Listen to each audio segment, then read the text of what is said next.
Alors, bonsoir à chacun, chacune. Content que vous soyez là autour de la table et également en ligne. Merci Jésus pour l'Internet. Puis, on va utiliser tout ce qu'il faut pour faire en sorte qu'on peut parler du Seigneur Jésus, de sa parole, être édifié. Et ce soir, on va parler d'un sujet qui concerne tous les êtres humains. On va parler d'un sujet que ça nous arrive au moins une fois dans notre vie. Donc, si vous êtes un être humain, ça vous a sûrement arrivé au moins une fois depuis que vous êtes né. Le fait que quelqu'un vous fasse du tort ou quelqu'un pêche contre vous, pêche contre Dieu, puis ça vous affecte. Ce soir, la question qu'on veut répondre, que ça soit utile à tous, ainsi qu'à notre nouvel arrivant Samuel, il est arrivé d'Haïti depuis 2 mois. 9 janvier déjà, 3 mois en avril. Donc, le coin droit, c'est les compatriotes haïtiens. Donc, Samuel, Nelta était aussi haïtienne. Nelta, Les Haïtiens. Nelta, à votre droite. C'est ma soeur. Merci à Dieu. Je m'assure tout près de moi. C'est comme ça.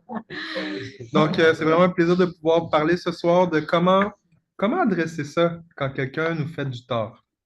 Donc, c'est un lien avec ce qui a été communiqué dimanche. Donc, on va lire un passage dans l'Apocalypse. On va aller relire ce que Jésus a parlé à l'Église de Laodicée pour nous rappeler juste des choses importantes quand on adresse dans la vie d'une personne ou juste notre propre vie. Puis ensuite, nous irons lire dans Jean 8 une situation où est-ce qu'on va pouvoir regarder Jésus comme modèle. Comment on adresse les choses? Donc, si vous pouvez vous souvenir d'au moins une chose ce soir, c'est que Jésus est le modèle de notre vie.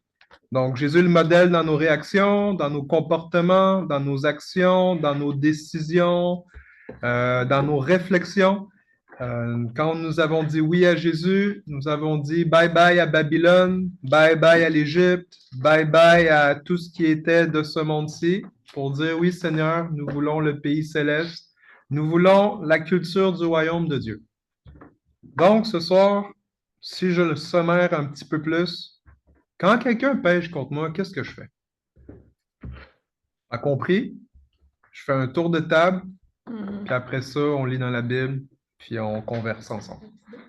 Désolé pour mon franglais, c'est comme si je mets des mots bilingues qui sont pas tout à fait, là. Je sais juste qu'aujourd'hui, je me sens comme ça. Okay. Donc, on va prier, puis ensuite, je vous pose la question à nouveau. Qu'est-ce qu'on fait avec ça? Donc, Seigneur Jésus, merci pour ta présence. Merci pour ta parole. Merci pour l'Esprit Saint. Merci, Père, d'avoir donné Jésus, qui a tout accompli, qui a tout établi, qui a inauguré le royaume de Dieu. Seigneur, merci de nous avoir fait naître de nouveau. Merci de nous avoir remplis du Saint-Esprit. Merci de nous avoir éclairés dans le chemin de la vie, de la paix, de la joie et de l'espérance. Alors, Père, je te prie encore ce soir, rends-nous débordants du Saint-Esprit, débordants de ta présence, débordants de ta gloire. Seigneur, permet de mettre en lumière les choses de nos vies qui ont besoin d'être renouvelées à ta ressemblance. Amen. Seigneur, nous voulons être comme toi. On ne veut pas être comme le voisin. On ne veut pas être comme la voisine. On ne veut pas être comme les influenceurs. On veut être comme toi, Jésus. Amen. Alors, merci de pouvoir nous transformer. Au nom de Jésus. Amen. Amen. Amen. Donc, on va lire un passage en premier. Après, je vous pose ma question. Apocalypse 3. On va lire la 7e lettre, la dernière lettre que Jésus a adressée à Jean de l'envoyer à l'ange de l'église de Laodicée. Donc, c'est Apocalypse, chapitre 3. On va lire les versets 14 à 22. Puis, on va commencer dans le coin gauche. On va commencer à fond à ma droite avec Claude. On va commencer un verset chacun. Lisez fort, puis le premier verset. On va y aller dans... Ouais, on va aller avec ta femme après. C'est 14. Oui. Écrit à l'ange de l'église de Laodicée. Voici ce que dit moi-même, le témoin fidèle et véritable, le commencement de la création de Dieu. Je connais tes œuvres, je sais que tu n'es ni froid ni bouillant. Puisses-tu être froid ou bouillant? But since you are like lukewarm water, I will spit you out of my mouth. Tu dis, je suis riche, j'ai gagné beaucoup d'argent, je n'ai besoin de rien. Mais en fait, tu es malheureux, tu mérites la pitié, tu es pauvre, aveugle et nu, et tu ne sais même pas cela. C'est pourquoi, voici ce que je te conseille. Achète chez moi de l'or que le feu a rendu pur et tu deviendras riche. Achète des vêtements blancs pour te couvrir. Ainsi, tu ne seras pas nu et tu n'auras plus honte. Achète un médicament pour le mettre dans tes yeux et tu verras clair. Moi, je reprends et je châtie tous ceux que j'aime. Aie donc du zèle et repens-toi. Voici, je me tiens à la porte et je frappe. Si quelqu'un entend ma voix et ouvre la porte, j'entrerai chez lui, je souperai avec lui et lui avec moi. Le vainqueur, je lui donnerai de s'asseoir avec moi sur mon trône, comme moi-même j'ai été vainqueur et je suis assis avec mon Père sur son trône. Que celui qui a des oreilles entende ce que l'Esprit dit aux églises. Amen. Donc, dans ce passage, si vous vous souvenez, on peut observer des choses que Jésus fait pour pouvoir adresser une situation avec une église. Donc, il adresse des croyants, il adresse des enfants de Dieu, il adresse des héritiers de la vie éternelle, il adresse des champions du royaume de Dieu, il adresse le peuple de la nation sainte consacrée à l'Éternel. Donc, il n'adresse pas des païens qui sont aveuglés dans leurs péchés, qui sont ignorants de l'Évangile. Il adresse des saints, là, des prêtres rois, sacrificateurs pour le service du Seigneur Jésus-Christ. Donc, il parle à des chrétiens. Donc, Jésus voit tout, qui sait tout, qui aime tout le monde, il y a des papillons pour tout le monde. Ben, on voit que Jésus, il y a une situation qui est exposée avec son Église, comme c'est son Église. Et là, il réalise qu'il se passe de quoi? Donc, une des choses qu'on peut voir de Jésus, c'est que Jésus, ben, il va dire les choses comme elles sont. Hein, il va dire, ben, j'aimerais ça, j'avais des attentes. Hein, j'avais des attentes que tu sois frette ou chaud. Tiède, c'était pas ma préférence. Donc là, on voit que Jésus, il communique son attente. Super clair, il n'est pas passif-agressif, il est super clair, il dit, ben, j'ai ça, j'aurais aimé ça. Puis, un sens, Jésus a le droit de dire ça. Hein, Jésus a ses préférences. Si Jésus préfère la couleur rouge, ben, c'est correct. On aime le rouge parce que Jésus aime le rouge. Jésus aime l'orange, on va aimer l'orange. Jésus aime le bleu, on va aimer le bleu. Pourquoi? Parce que Jésus aime ça. Parce que l'Église, c'est le corps de Jésus. Donc, ce qu'on est en train de pouvoir discuter ensemble dans ce parler poétique, c'est de vous faire réaliser que Jésus, il y a une manière d'agir en présence du péché des gens qui sont autour de lui. Et une de ces choses-là, ben Jésus, il dit des attentes. C'est comme si Jésus, il s'attend au meilleur. Hein, il sait qu'ils sont capables. Il sait qu'ils sont sauvés. Il sait qu'ils ont le Saint-Esprit. Fait que Jésus, il n'est pas en train de leur dire juste des choses pour les flatter. Il leur dit des choses. Je m'attendais à ce que vous soyez comme ça, mais là, moi, je vous trouve comme ça. Aidez-moi à comprendre. Donc, ce qu'on peut apprendre de Jésus, Jésus a un motif pur.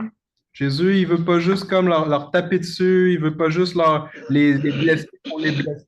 Jésus, il veut les couvrir, il veut les guérir. Jésus, c'est le sauveur. Il veut les sauver. Donc, Jésus, on voit, il a un cœur pur. Il a des motifs purs. Il fait ça pour leur bien.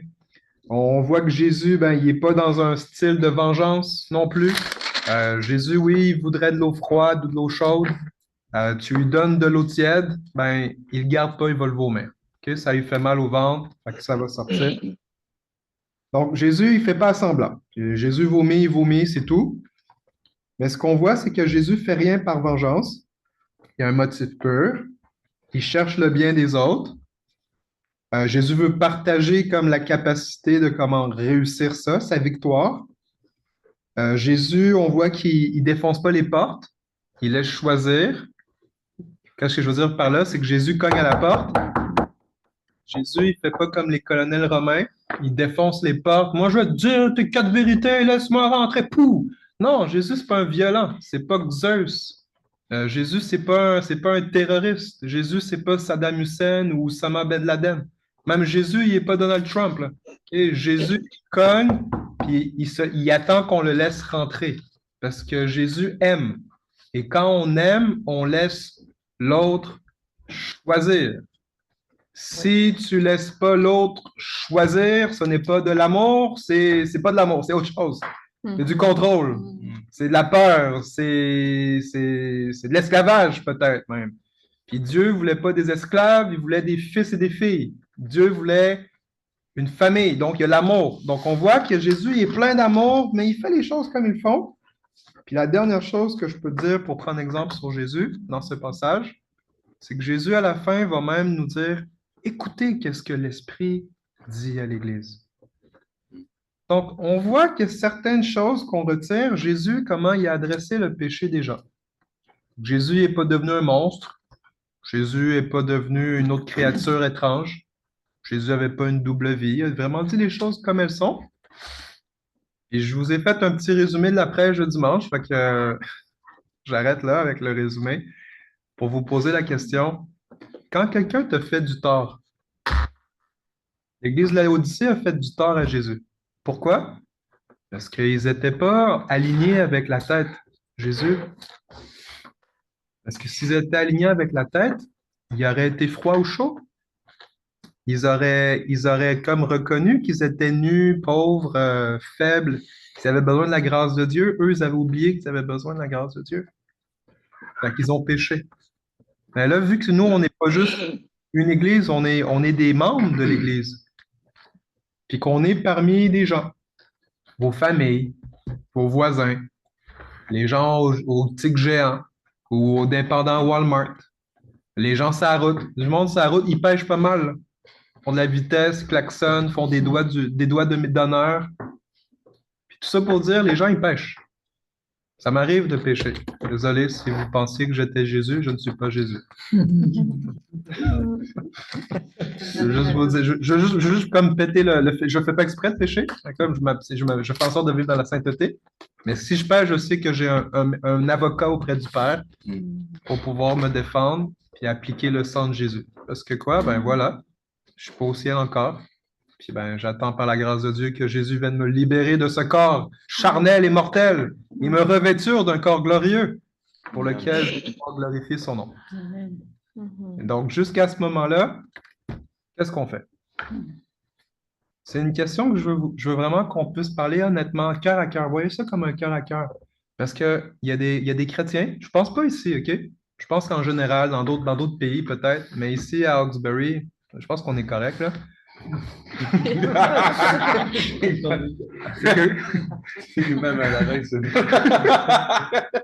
pense qu'à Hawkesbury, on est. Non, je souris parce que c'est pas vrai, là. Ah, c'est ça. J'essayais d'être super Gentil. gentil, là. Je prophétisais, là. Comme, j'appelle les choses pas comme elles sont, mais comme si elles étaient déjà. Que quand les gens ils pêchent, c'est comme si on est surpris. C'est comme si on tombe de notre chaise. C'est comme si comme s'il y avait quelque chose. Puis c'est vrai que c'est quelque chose, mais il y a comme un volet où est-ce que, hey, on s'oublie qu'on n'est pas au ciel encore.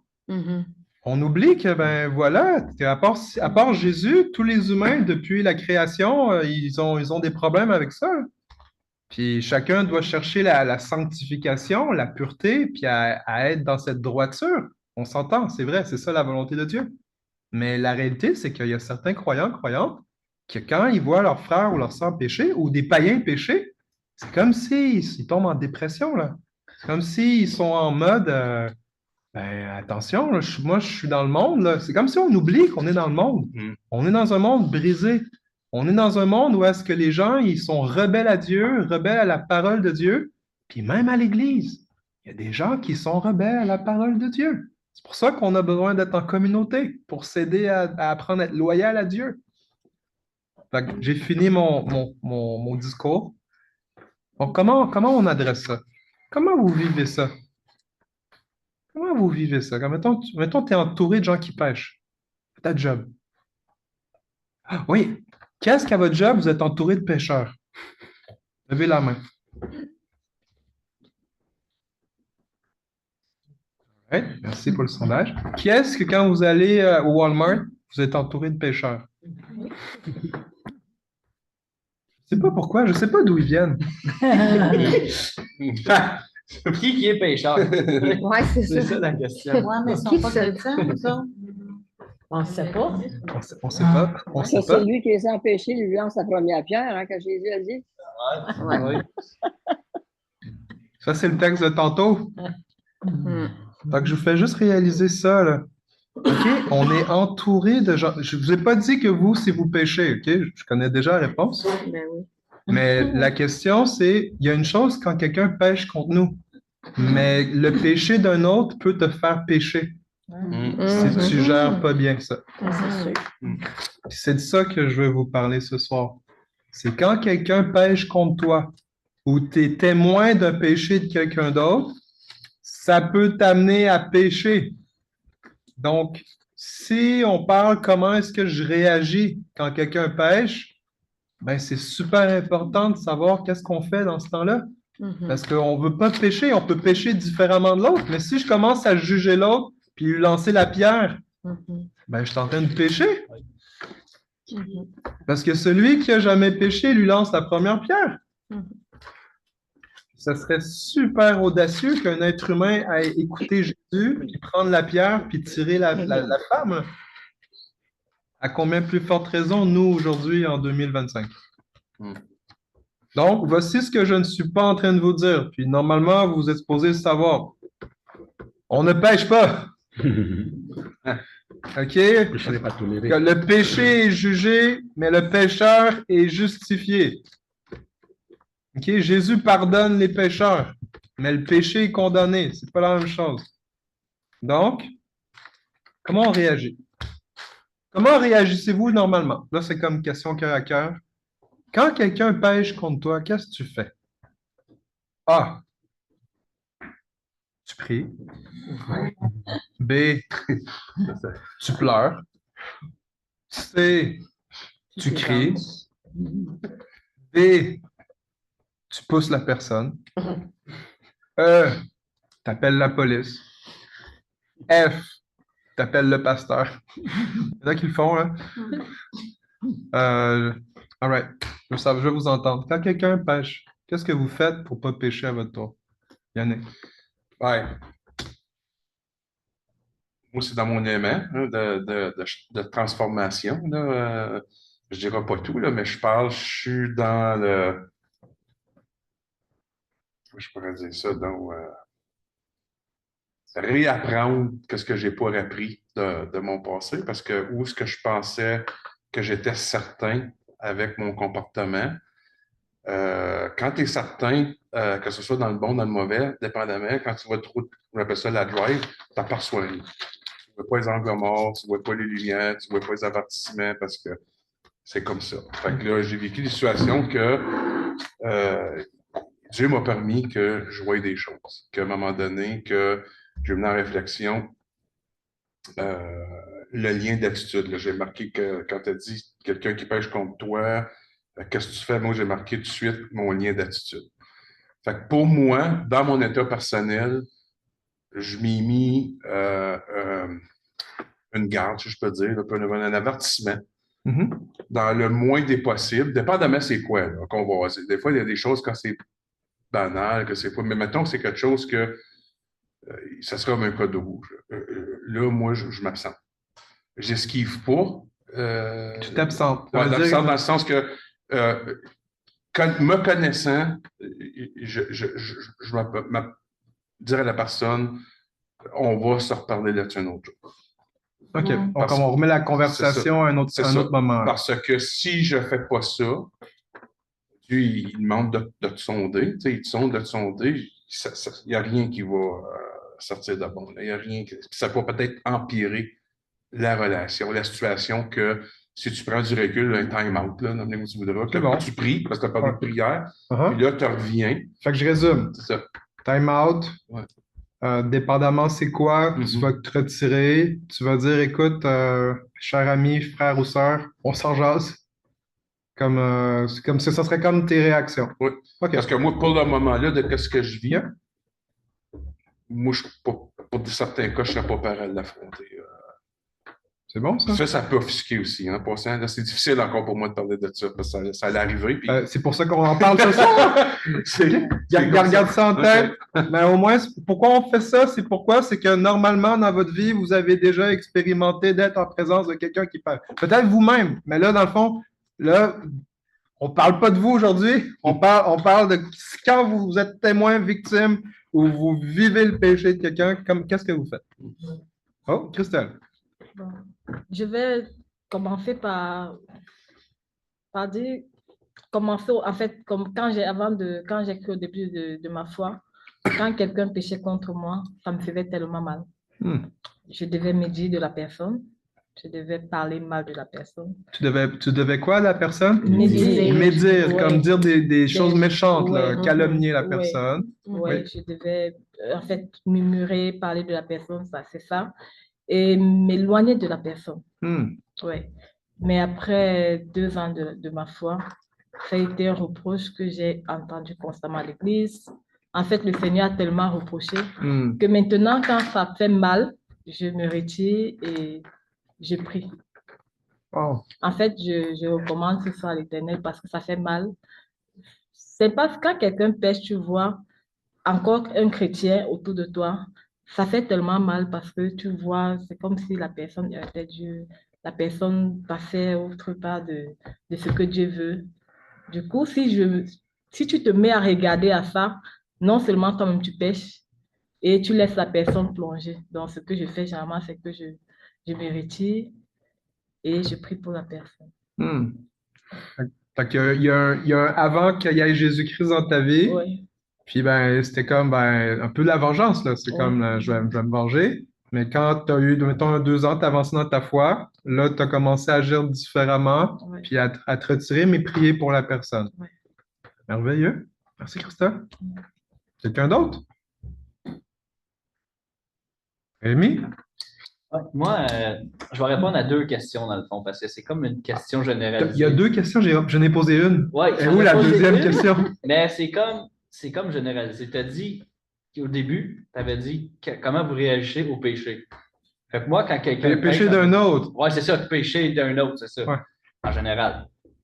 Moi, ça me dérange pas. Mettons que toi, que tu me confesses un péché, je ne suis pas une personne qui va porter à porter un jugement vite. Je ne suis pas une personne qui saute aux conclusions comme ça. Parce que, premièrement, tu sais que tu es pécheur, tu sais que tu es. Pourquoi que je dis ça, c'est que quand tu prends du recul puis tu t'observes toi-même, tu te dis, écoute, moi, j'ai des problèmes en ce moment. Puis quelqu'un, moi, c'est un truc que je me donne quand si quelqu'un me dit son péché, c'est regarde-toi avant toi, puis là, pense à la personne. Parce que si tu penses au problème de la personne avant, sans que tu t'ignores, tu vas juger. Tu vas juger la personne. Il y a de fortes chances que tu vas juger la personne.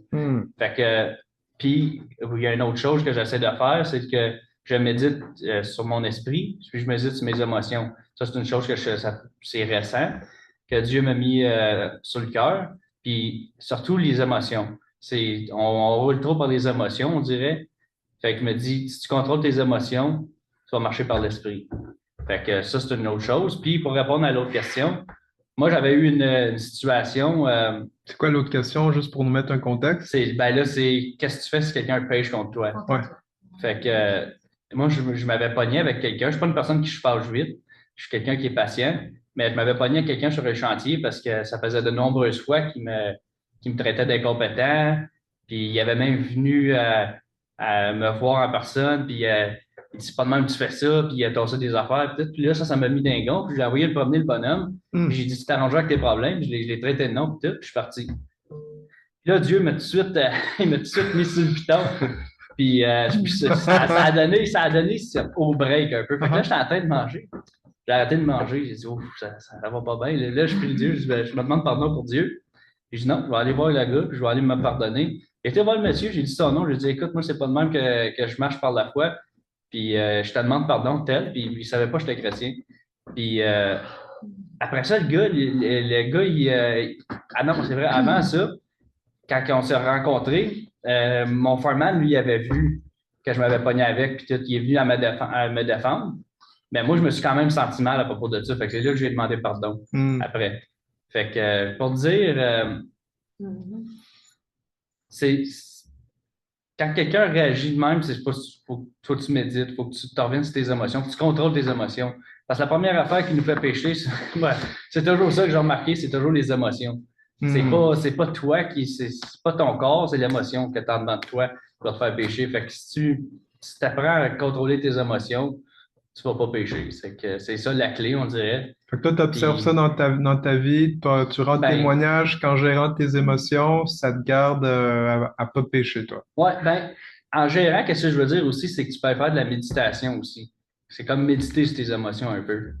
Puis tu demandes à Dieu de marcher par l'esprit, tu demandes à Dieu de donner le discernement aussi de tes émotions.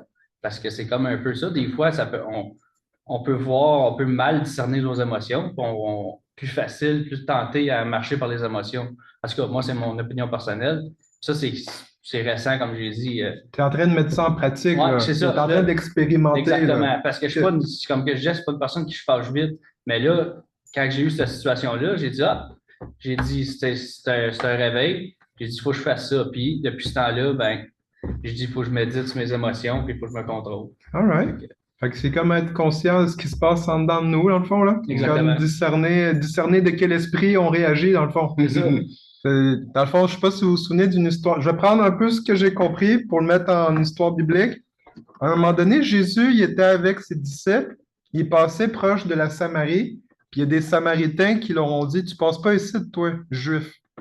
Alors là, il y a deux frères, André et Jean. Ils ont dit, Seigneur, veux-tu qu'on appelle le feu du ciel pour les consumer? Ça, c'est ça qu'ils ont dit à Jésus. Super smart, là, puis super convaincu. Puis Jésus a dit, vous ne savez pas de quel esprit vous parlez, là. Donc, c'est vrai que c'est important de savoir, les Samaritains, quand tu refuses à Jésus d'aller quelque part, c'est mal. Parce que Jésus, il est supposé d'avoir accès partout, là. Fait que, oui, ils ont péché. Puis les Juifs, André et Jean, ils voulaient, comment ça, on va se venger, on va appeler le feu du ciel. Fait qu'ils étaient, je pourrais prendre les émotions, mais Jésus leur a dit, vous ne savez pas de quel esprit vous parlez.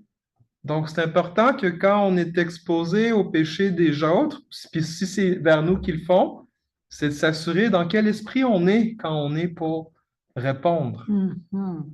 Juste, ça fait-tu dans ce sens? Une petite question comme ça, parce qu'on parle d'esprit, puis mais il y a l'affaire, c'est esprit puis âme. Hein?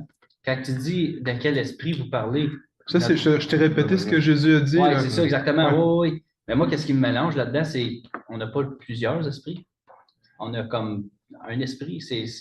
OK, ouais, on a un esprit. Oui. On a un esprit saint dans notre esprit qui est né de nouveau.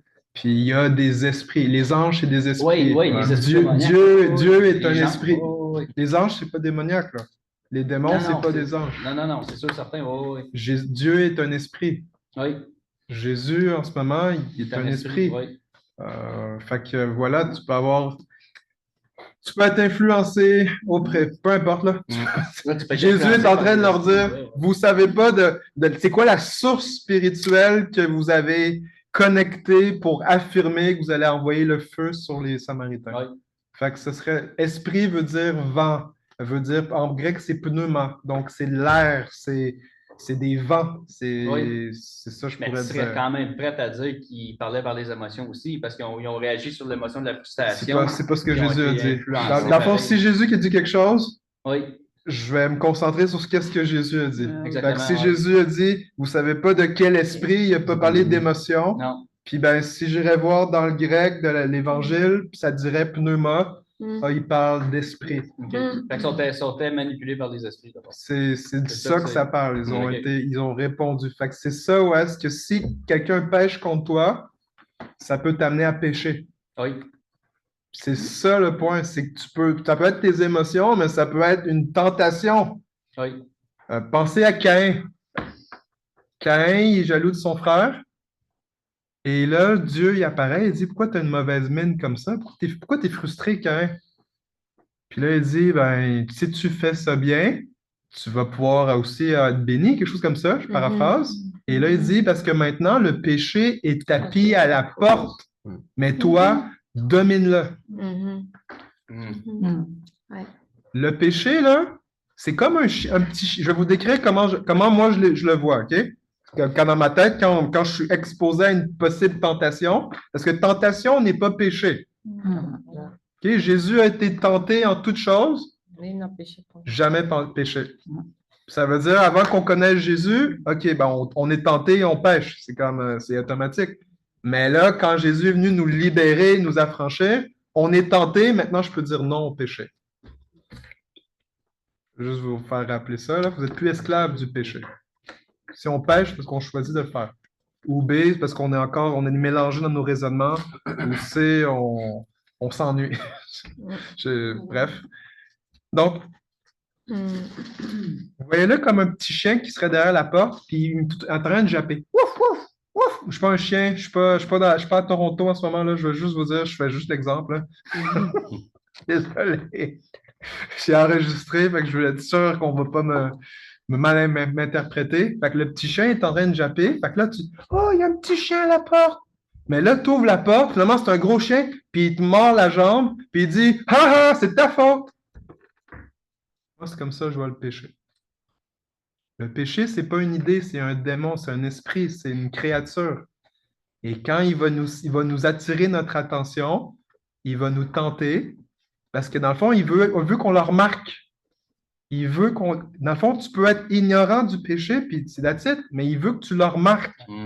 Fait que là, quand il va faire un son, il va t'attirer ton regard, il va faire quelque chose. Là, tu vas comme avoir quelque chose qui se passe. Mais là, c'est quand tu ouvres la porte, que là, dans le fond, tu as ouvert la porte, il te mord, et là, même, il se retourne, puis il est en train de te dire c'est de ta faute. Fait qu'il est en train de t'accuser en plus de ça. Ça, c'est le péché. Parce que tu as ouvert la porte. Dans le fond, le péché t'a tenté à ouvrir la porte. Il t'a mordu, puis il s'est retourné, il a dit ah, puis il est en train de t'accuser. Ça, c'est le péché. Fait que quand on parle du péché, je ne sais pas pourquoi on parle de ça en ce moment. Oui, quand quelqu'un pêche contre toi, quand quelqu'un t'offense, tu as la tentation d'être offensé. Oui. Et dans le fond, la question après, c'est selon l'offense que quelqu'un va t'avoir faite ou dit, c'est qu'est-ce que tu vas faire avec.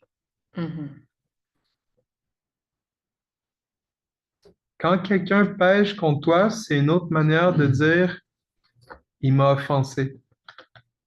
Quand il n'a pas tenu sa parole, il m'a offensé. Quand le gars il m'a coupé sur la route, pendant que je suis en train de conduire, il m'a offensé. Il a péché, là. Quand le gars, il m'a volé, quand le scammer il a appelé, ça m'est pas arrivé, là, mais il a appelé chez quelqu'un de l'église à un moment donné, puis qui a volé 5000 $, ben le gars a péché. Quand la personne est allée sur l'Internet, puis qui a vu des photos de personnes qui c'est pas sa femme ou son mari, la personne a péché. Donc, c'est toutes les offenses. La question, c'est qu'est-ce que tu fais quand tu es offensé? Tu es tenté d'être offensé. Claude. Quelqu'un, John Bevere, a écrit un livre, L'offense, l'âme cachée de Satan. Que c'est Satan qui sert de cette âme-là pour nous faire tomber dans le péché, parce que comme tu dis tantôt, si quelqu'un pêche contre toi, ça peut toi aussi te faire pécher. Oui. Amen. Il faut réaliser que l'offense, c'est une âme. Que le diable peut se servir contre nous pour nous faire tomber. C'est très vrai. Oui. C'est très vrai. Puis même, je pense que quand Jésus nous a donné la prière du Notre Père, au plein milieu de la prière, c'est « Pardonne-nous nos offenses, comme nous pardonnons. Comme nous pardonnons aussi à ceux qui nous ont offensés. » C'est vraiment ce point-là où est-ce que, comment on adresse ça quand quelqu'un pêche autour de nous? Il faut réaliser que c'est une attaque de l'ennemi. Ouais. Parce qu'on ne combat pas contre la chair et le sang. Amen. Là, si tu réalises c'est spirituel, là, tu vas vraiment réagir de la bonne façon si tu réagis par l'esprit comme Rémi? Rémi a dit tantôt. Mhm. Si on réagit avec les émotions, c'est sûr qu'on va tomber. C'est sûr. Parce que les émotions, elles sont inférieures à l'esprit. C'est important. Et puis les émotions, en parenthèse, c'est important, hein? Que Jésus avait des émotions, Dieu des émotions, il nous a créé des émotions, mais on agit par l'esprit et pas par les émotions. C'est pour ça que c'est important de crucifier le vieil homme. C'est le vieil homme qui revient, quand lui, il veut s'en venger tout ça. Mais s'il est déjà crucifié, tu as moins de chances de réagir dans la chair. Crucifié chaque jour. À tous les jours, ou à chaque moment où est-ce qu'on est tenté de ressusciter. Dans le fond, Dieu, il ressuscite les morts, mais il y a des morts qui ne ressuscitent pas. Comme le vieil homme, il ne ressuscite pas. Juste que vous sachiez ça. Tu sais, Jésus nous a dit, guérissez les malades, chassez les démons, purifiez les lépreux, ressuscitez les morts. Ben, le vieil homme, ça, c'est un qui a crucifié, puis qu'il faut qu'on le garde mort. Okay? Romains 5, 6, 7, 8. Il n'y a aucune condamnation pour ceux qui sont en Jésus-Christ. Donc, le chapitre 5, 6, 7 va répéter une trentaine, quarantaine de fois, vous êtes morts. Vous êtes morts. Vous êtes morts au péché. Vous êtes morts au péché. Vous êtes morts au péché. Avant, vous étiez vivants, esclaves. Maintenant, vous êtes morts. Comme Paul, il met l'accent. Je veux juste que vous soyez sûrs. Vous êtes morts au péché. Donc, c'est ce volet-là où est-ce que tu peux quand même pécher quand quelqu'un pêche. Fait que Jésus a dit, après ça, Pauline, je te laisse parler. J'ai vu ton doigt. C'est pour vous faire réaliser, Jésus a dit, je vous laisse dans le monde, mais vous n'êtes pas du monde. Donc, il y a un volet où, en tant que chrétien, on n'a pas à être surpris ou à être comme... Des fois, on peut être scandalisé. Des fois, moi, je suis scandalisé. Des choses que je vois à la télé, quand je m'en vais au centre commercial, quand je m'en vais à l'épicerie. Il y a plein de choses. Mais la question, c'est comment est-ce que je garde mon cœur pour ne pas endurcir mon cœur? Comment je fais pour continuer à aimer les gens, même si les gens ils font des fois n'importe quoi ou disent n'importe quoi? Des fois, je suis sur Facebook, je vois des choses, ou Instagram, je vois des choses comme capotées, là. Des fois, je vois des chrétiens ou des chrétiennes qui mettent des choses de fou, là, puis ça, je suis scandalisé. La question, c'est qu'est-ce que je fais avec ça? Est-ce que je continue d'aimer les gens? Quand j'ai aimé tantôt, ben, on peut se retirer, on peut prier pour les gens. Qu'est-ce qu'on peut faire d'autre? On peut prier, ça c'est vraiment important. Troisièmement, c'est prier pour soi-même. Une des choses, c'est Seigneur, garde mon cœur tendre. Garde mon cœur tendre. Donne-moi de voir les gens comment tu les vois. Donne-moi, Seigneur, de résister à la tentation du jugement, de la condamnation. Donc, c'est des choses où est-ce qu'on a à veiller sur notre propre cœur, puis sinon de pardonner les offenses. Donc, j'ai vu les mains. Je vais laisser Pauline, après Kayla, ensuite Frétas. Pour répondre à la question, qu'est-ce qu'on fait avec une personne qui nous offense ou qui pêche contre nous autres? Ça dépend toujours de la gravité de la situation, de ce que la personne a dit, parce qu'il se fallait qu'on s'offense, qu'on choque ou qu'on sorte de nos gonds pour la moindre petite affaire, ben, on a tout le même contrôle de nos réactions aussi, là, tu sais. Mais c'est pas toujours évident. Et moi, étant une personne prompte, si je suis vraiment offensif, ben, je dirais pas nécessairement des bêtises, par exemple, non. Mais je vais laisser savoir que ça me fait mal. C'est pas trop du bon ton. Fait que je suis vraiment franche, là. Les paroles, puis comme j'ai un thème de voix tellement, comment souvent, quand on pense qu'on est choqué, puis je ne suis pas choqué, j'ai un thème de voix qui, en tout cas, qui est rauque. Puis ça sonne comme si je suis fâché, bien souvent, je ne le suis pas. Mais en tout cas, ça dépend de la gravité de ce qui a été dit, ce qui a été fait contre nous autres. C'est un très bon point. Merci de se préciser. C'est sûr que ben, un péché est un péché, mais ils n'ont pas toutes les mêmes conséquences. Ouais. OK? Il y a des péchés qui, mettons, tu peux. Je donne un exemple. Tu trompes tu fais adultère dans ton mariage, ben ça y est, là, tu viens de briser l'investissement de temps de ton couple, de ta famille. Si tu es en plus dans le ministère, tu viens de scraper ta réputation pour toujours, là.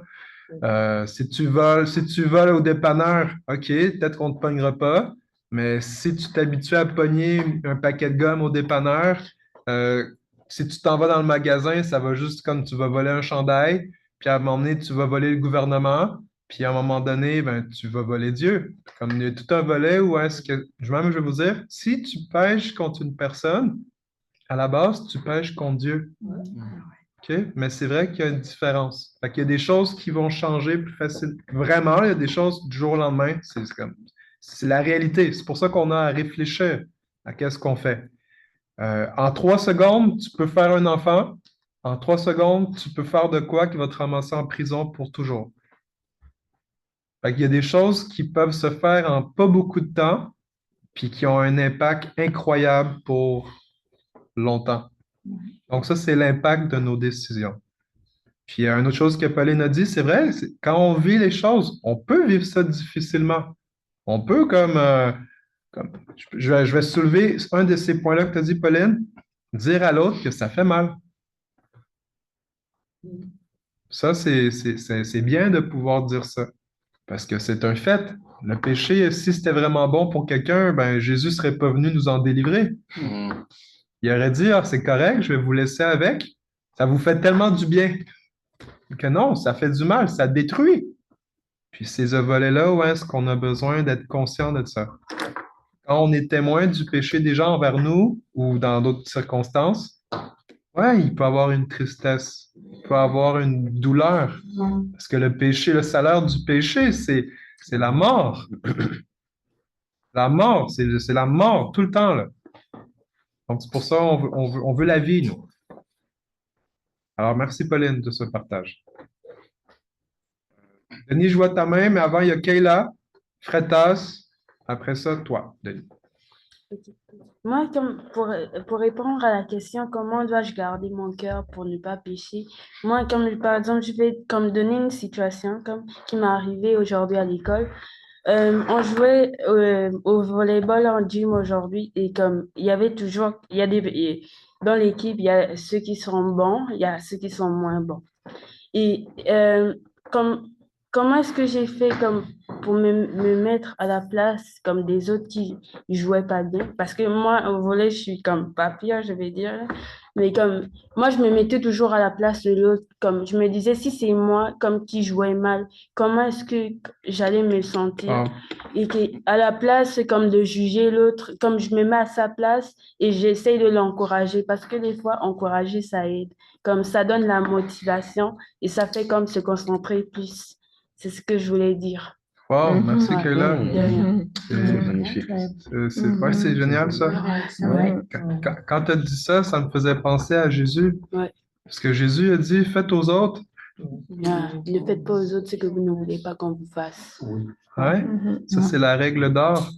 Puis c'est comme si comme ce que tu as dit, tu t'es mis dans la place des autres. Ouais. Puis comment est-ce que j'aurais aimé ça comme trait? Puis tu as pensé à ça. Moi, j'aurais aimé ça t'encourager. Puis c'est ça que tu as fait. Ouais. Wow, ça, c'est l'évangile, là.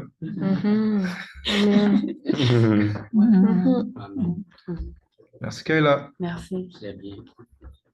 Tatas? Oui, moi, pour répondre à ta question, je dirais que, comme le bon sens l'exige, si quelqu'un pêche contre moi ou bien autour de moi, habituellement, je me retire et puis essayer de demander la sagesse de Dieu, parce que dépendamment de ce qu'on m'a fait, pour pouvoir savoir quelle réaction mener, parce que ça dépend de ce que la personne a posé comme acte envers moi. Il y a certains cas où je pourrais prier pour la personne. Premièrement, me retirer, essayer de demander la sagesse de Dieu pour savoir quoi faire exactement. Et puis, il peut y arriver que je prie pour la personne. Il peut y arriver que je l'appelle pour avoir sa version de fait ou bien exactement comprendre pourquoi il a posé tel acte. Et puis, l'amener aussi à confesser.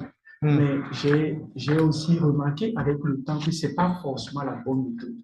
C'est pas forcément la bonne méthode. Pourquoi tu dis ça, que ce serait peut-être pas la bonne méthode? Qu'est-ce qui te fait dire ça? Oui, je dis pas forcément la bonne méthode parce que j'ai appris et compris que il y a certaines fois le péché contre moi ou bien autour de moi demande à ce que je réagisse violemment. Ah oui? Ouais. Ça veut dire comme Violemment, ça violemment veut en pas quel dire- sens? ouais, violemment, ça ne veut pas dire comme agresser la personne ou pas. Mais quand on prend par exemple Jésus et tout, il y a des cas où il crie, Satan a rien de moi. Des cas où, par exemple, tu verras où les disciples, ça, c'est Pierre. Pierre qui voulait l'empêcher à aller amorcer le début de sa fin. Et puis, il était comme quoi, il a automatiquement répliqué. Donc, j'ai constaté qu'il y a certains péchés qu'on voit autour de nous. Je constate que nous, les chrétiens, on est comme trop un peu dormants. On veut aborder ça avec plus de tact. Au lieu comme de condamner ça avec ardeur, au lieu de crier, je sais pas, c'est ce que moi j'ai appris avec le temps. J'ai constaté quand même que cette approche où je prends quand même le temps de méditer, de demander la sagesse, il se peut qu'il y ait beaucoup de choses qui ça ne va pas là, ça ne va pas et ça ne va pas. Il y a certaines choses, je dois automatiquement dire ça c'est non, ça arrière de moi, ça ne se fait pas. Ça comme crier, dire que ça ne se fait pas. Wow. Ça, c'est super. Oh, c'est super. Dans le fond, ce que je veux soulever, c'est quand tu agis comme ça de manière, je veux dire ça le mot radical. Okay? C'est vraiment adressé, il y a des péchés pour de vrai, des situations où est-ce qu'on a à pas se mettre, faut mettre une ligne. Oui. Mettons que j'ai déjà vécu plusieurs trucs comme ça où est-ce que j'ai vécu dans les deux sens. Il y a des fois où est-ce que je tolérais le péché de ce que, mettons, je ne parle pas juste de gens étrangers, mais de gens mettons, qui pouvaient être autour de moi, dans une autre vie, pas ici, là. Et qu'à ce moment-là, je tolérais ça et que je me suis vu entraîner dans leur style de péché. Parce que dans la tolérance, eh bien, tu vas juste suivre comme le courant de ce qui se passe. Et j'ai vécu quand il y avait quelque chose qui était mal, quelque chose qui était comme non digne de louange, ou est-ce que non, moi c'est non. Moi, ça se fait pas. Donc, à ce moment-là, quand j'ai pris position pour ça, j'ai vu où est-ce que j'étais dans cet état de plus que vainqueur, où est-ce que je me suis pas identifié à ça et je pouvais adresser ça. Donc, même c'est arrivé avec des gens païens. Je vous l'ai déjà raconté dans un Walmart. Donc, j'avais peut-être début mariage, 25 ans. Et qu'il y avait un jeune homme avec une jeune fille dans une voiture. Il était midi, là, dans un stationnement. Et le gars, c'est le conducteur. Et malheureusement, la jeune fille est assise sur lui. Ils sont en train de s'embrasser. Puis je me stationne à côté d'eux. Puis là, je m'apprête à sortir. Et là, je suis saisi. Fait que là, je suis tremblant. Je rentre dans mon auto. Qu'est-ce que je fais? Qu'est-ce que je fais? Là, j'ai fait, si c'était ma fille, qu'est-ce que je ferais? Si c'était ma sœur, qu'est-ce que je ferais? Ben non, je voudrais pas ça. Si c'était mon frère, est-ce que je laisserais mon frère faire ça? Comme je suis pas en accord. Fait que là, dans le fond, je suis sorti de ma voiture, dans leur fenêtre. Hey, il est midi! Oui! Hey, écoutez, il est midi. Comme si c'était ma fille. J'ai dit ça au gars, je disais, si c'était ma fille, moi, je te laisserais jamais sortir avec. Comme au moins, aller quelque part en privé, c'est pas correct, mais au moins, allez vous cacher. J'ai dit ça au gars.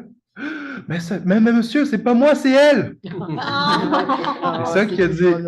C'est ça qu'il a dit. Je disais, fait qu'on a eu une conversation, mais c'est là où quand tu prends position dans quelque chose, que ça permet qu'il y ait un changement.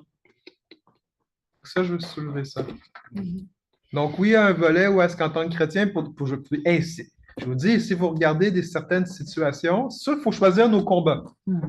OK? Parce que si vous preniez la liste de péchés que je vous ai déjà donné, là, les 6-7 pages, puis vous devriez être à votre job, puis inspecter tout ce qui se passe à votre job, ou ce qui se passe dans le gouvernement, ou ce qui se passe dans votre quartier, ben, vous ne dormiriez pas. Non, OK? oui, ça c'est sûr. Je veux juste comme vous. Même déjà, vous avez déjà votre propre vie à gérer. Oui. Fait qu'imaginez gérer le péché des autres. Mm. OK, ça c'est vraiment. Mais il y a un volet des fois où est-ce que non, non, c'est non. OK? Ça, c'est un autre niveau. Merci, Fretas. Merci de partager, hein. Je sais que c'est pas un sujet qu'on parle toujours, là, mais le but, c'est comme, ben, des fois, c'est comme on peut se mettre la tête dans le sable, puis il se passe plein de choses. Il y a un éléphant rose dans la pièce, puis on est comme, hey, hey, hey, hey! Tout va bien, puis il y a le gros éléphant là. C'est comme, hey, pourquoi on n'adresse pas? Parce qu'adresser un éléphant, c'est pas agréable. Non. Tournez dans Jean 8, s'il vous plaît. On va aller lire les paroles de Jésus. Jean 8. Oui, David, merci. Nelta. Denis.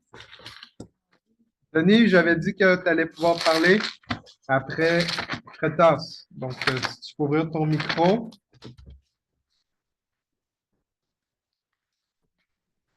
Est-ce que ça marche? Oui. Ça marche, là? Oui, OK. Ben, moi, j'ai eu bien des situations et la seule manière que je pourrais combattre, que je serais capable de combattre les péchés que les autres fassent ou contre moi ou qu'ils fassent, je me retirais et j'ai pas de combat. J'ai bien de la misère à faire des combats contre les péchés qu'ils fassent, contre moi ou qu'est-ce qu'ils fassent. Fait que je me retire, puis je vais à la maison, puis ça fait juste me rouler dans la tête. J'ai jamais, parce que j'ai vécu avec bien de l'abus à me faire battre pour me garder terre. Puis là, ben, quand je me rends à des situations de même, je suis bloqué comme 100 000 à l'heure. Puis je vois juste à la maison, j'ai tout régné tous mes amis que j'avais au complet. J'étais à la maison tout seul. C'est quand je sors chez les amis de ma femme, ben, il y a bien des conflits là. Fait que c'est pas mal dur de rester dans les alentours du monde. Merci, merci Denis de partager. C'est puis je vais aussi le préciser, tu sais, quand on commence à marcher avec Jésus, ben, il y a des choses qu'on apprend on apprend, qu'on commence à mettre en pratique. Puis ben, c'est une de ces choses-là, c'est que ben, ça s'apprend comment gérer ça quand les gens ils font du n'importe quoi, là. Ça s'apprend, puis c'est pour ça qu'on veut prendre comme exemple Jésus. Parce que Jésus, il est venu parmi des pécheurs, puis ben, il n'a jamais agi comme eux. C'est un bon exemple, hein? Oui. Comme Jésus n'a jamais péché, mais il a subi le péché d'une multitude de gens. Jésus s'est fait rire de lui. Jésus s'est fait moquer de lui. Jésus s'est fait trahir. Jésus s'est fait dénoncer. Jésus s'est fait menacer de mort. Jésus s'est fait humilier. Jésus s'est fait battre. Jésus s'est fait reçu des fausses accusations. Jésus a reçu la jalousie des gens. Jésus s'est fait calomnier. Jésus, il s'est fait tuer. Pensez-y. Fait que si Jésus, il a vécu parmi des pécheurs, ça dit qu'il est venu mourir pour ses ennemis. Ouh, pas ses amis, là. Ses ennemis. Nous étions tous des ennemis de Dieu, là. Et il n'a jamais péché, là. Qu'est-ce qu'on peut apprendre de Jésus? Donc, le reste de notre soirée ensemble va parler de ça. Qu'est-ce qu'on peut apprendre de Jésus? Puis, en regardant à Jésus, eh bien, la Bible nous dit quand on le contemple, nous sommes transformés à sa ressemblance.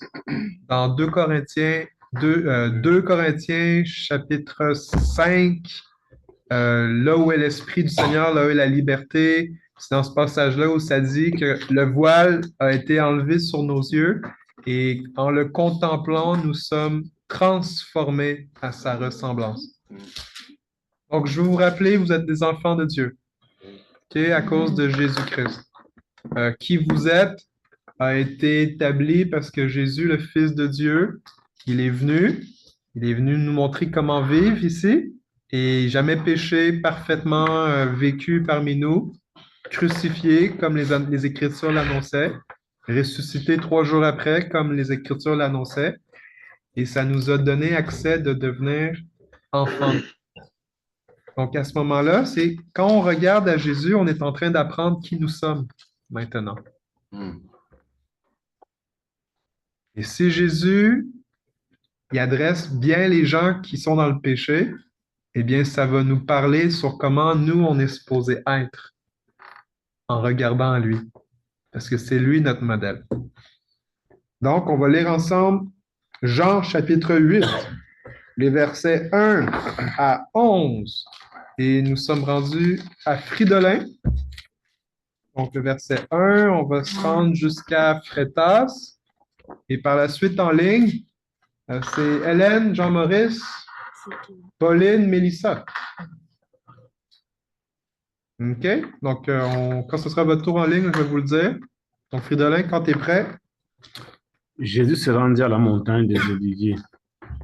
Mais, dès le matin, il alla de nouveau dans le temple et tout le peuple vint à lui. S'étant assis, il les enseignait. Alors,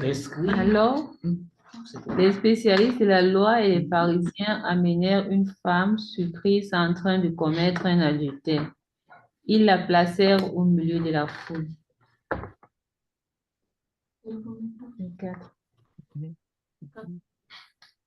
Ils dirent à Jésus, mais cette femme a été surprise en flagrant délit d'adultère.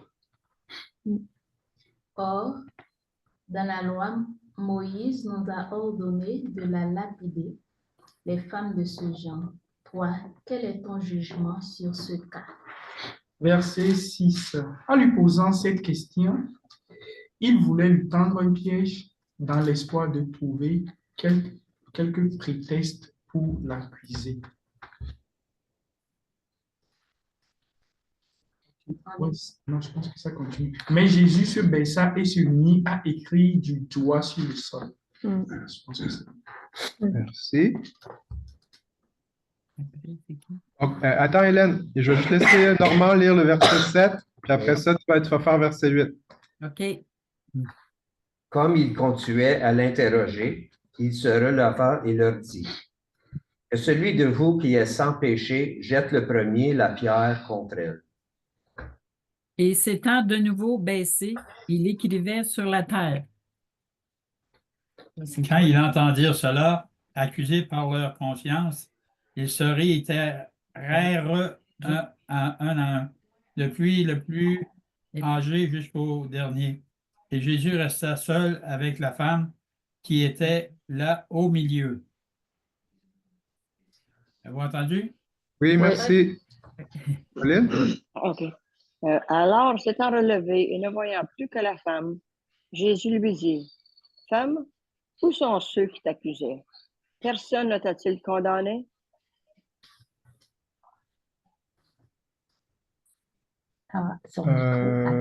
Mélissa? Excusez, je pensais que ça va marcher. OK. Fait que la femme lui répond, « Personne, Seigneur. » Jésus lui dit, « Moi non plus, je ne te condamne pas. Tu peux t'en aller et maintenant ne commets plus de péché. » Amen. Amen. Donc, dans ce passage, on est confronté à une situation où est-ce que Jésus, même s'il était déjà entouré de plein de gens pécheurs, on lui amène quelqu'un qui pêche. Donc, on trouve une femme surprise en adultère. Donc, déjà là, je veux juste vous souligner que pour être en adultère, il faut 2 personnes.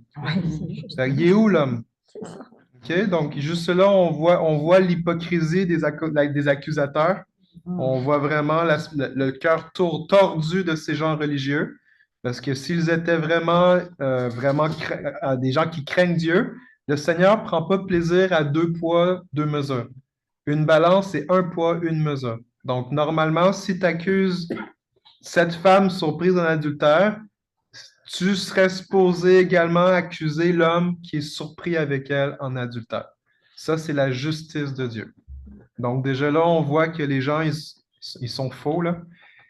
Et là, on voit qu'ils sont entrés dans le piège. Dans le fond, ces gens-là, religieux, je vous mets les personnages, là. Jésus est là, il est en train d'enseigner. Wow, Jésus, c'est intéressant, Jésus, wow. Et là, premier patient, on amène la femme là. Donc, tu as Jésus, tu as la foule qui sont en train d'écouter de Jésus, tu as la femme qui ne sait pas trop qu'est-ce qui va se passer d'elle, puis tu as les accusateurs, les gens religieux. Donc, les gens religieux, ils ont trouvé une personne qui a péché.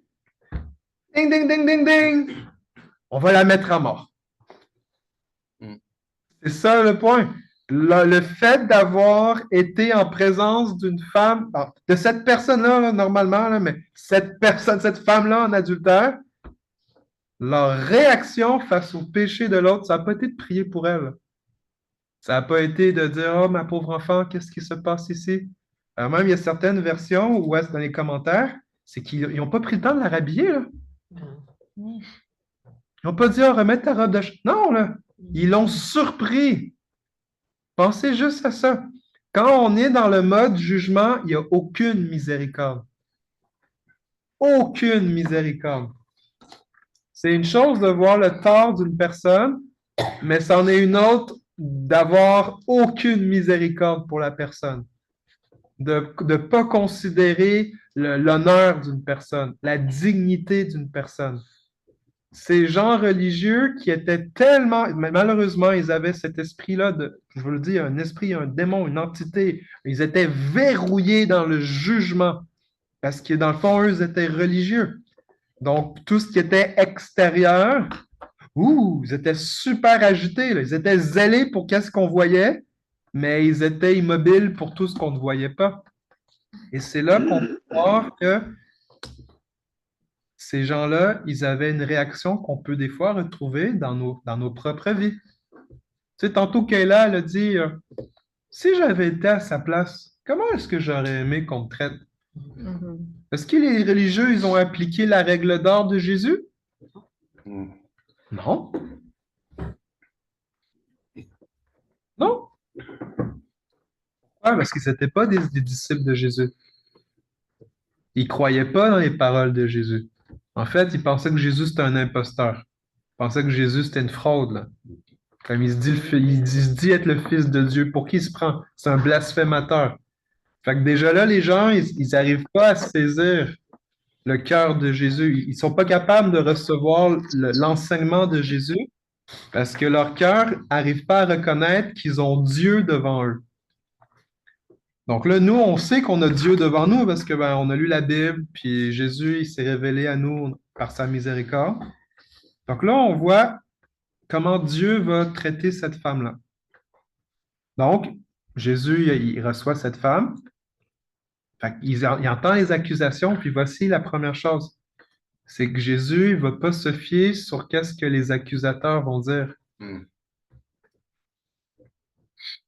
Quand ton cœur est vraiment qui a dit non au jugement, eh bien, quand les gens vont arriver avec les accusations, tu vas pouvoir faire la parole qui va dire, est-ce qu'on peut condamner quelqu'un sans avoir entendu son témoignage?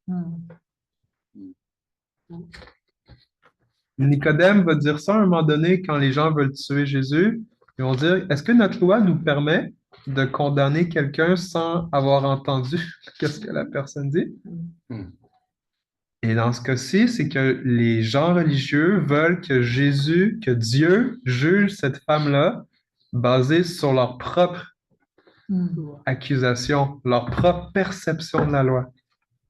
Mais Jésus ne s'abaisse pas au standard religieux, parce que Jésus n'est pas sous le standard de la loi, il est sous le standard de la grâce, de la miséricorde. Donc, ce qu'on apprend de Jésus, quand Jésus est en présence de quelqu'un qui pêche, Jésus ne renie pas la loi, mais il l'interprète à partir de sa miséricorde, à travers de la grâce de Dieu, au travers de qu'est-ce que lui y allait faire. Donc, Jésus, dans le fond, juste donner un peu d'aperçu, Jésus sait qu'il va mourir pour le péché des gens. Donc, Jésus, c'est pas le genre de gars qui va mettre juste son doigt sur le problème puis laisser ça comme ça. Ah oui, je vois que tu es pécheur. OK, bonne chance avec ça. Ça, c'est pas Jésus. Dieu, dans le fond, c'est quand il adresse le péché, c'est qu'il a l'intention d'amener un moyen de restauration. Donc, comment Jésus y agit en présence du péché? C'est oui, il va mettre son doigt là-dessus, mais en tête, il y a comment est-ce qu'on va restaurer cette personne-là? Comment on va pardonner comment on va guérir cette personne-là? Comment on va aider cette personne-là? Fait que Jésus, on l'a vu à la fin, Jésus n'a pas tapé des mains et dit, waouh, continue encore de pécher comme tu fais, ma fille. Mais non. Mais ce qu'il va lui dire, c'est, je ne te condamne pas non plus. Waouh, miséricorde de Dieu. Mais retourne, mais ne pêche plus. Donc, c'est quand même un aspect où est-ce qu'on peut voir Jésus dans sa manière d'adresser le péché, c'est que Jésus ne justifie pas le péché. Même le péché est ennemi de Dieu. Mais ce qu'on voit, c'est que Jésus agit avec compassion envers cette femme qui a péché. En fait, Jésus agit en compassion avec tout le monde qui pêche. Cette femme adultère, on voit son péché visiblement. Mais combien de péchés, ça vient du cœur. Jésus va même reprocher ça aux pharisiens. Vous faites la vaisselle, vous faites juste laver l'extérieur des assiettes, des coupes, des bols, mais c'est l'intérieur que vous devriez laver. Vos tombes dans les cimetières, vous mettez des belles tombes blanches, mais vous êtes juste des ossements morts. C'est de l'intérieur que vous devriez vous préoccuper. Et dans le fond, Jésus, comment il adresse le péché des gens? C'est avec miséricorde, dans le but de les restaurer, dans le but à ce qu'ils puissent recevoir le pardon qu'il a acquis pour eux.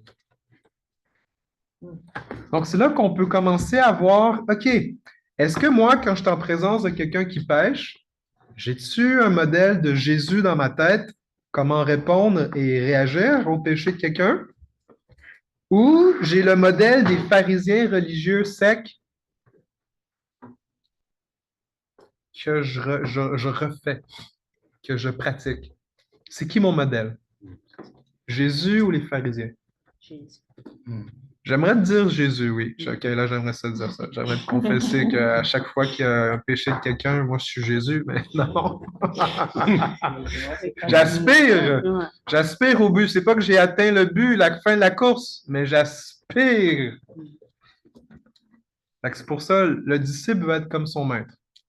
Donc, si je suis en présence du péché de quelqu'un, avec tout ce qu'on a pu dire jusqu'à présent, est-ce que mes réactions, mes réponses ressemblent à celles de Jésus ou à celles des gens qui sont ennemis de Jésus?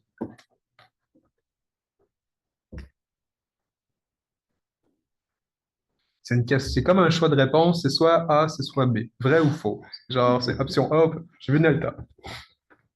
Est-ce que vous voulez que je réponde oui ou non? Si tu es brave à ce point-là, oui. Mais non, je ne veux pas répondre oui ou non.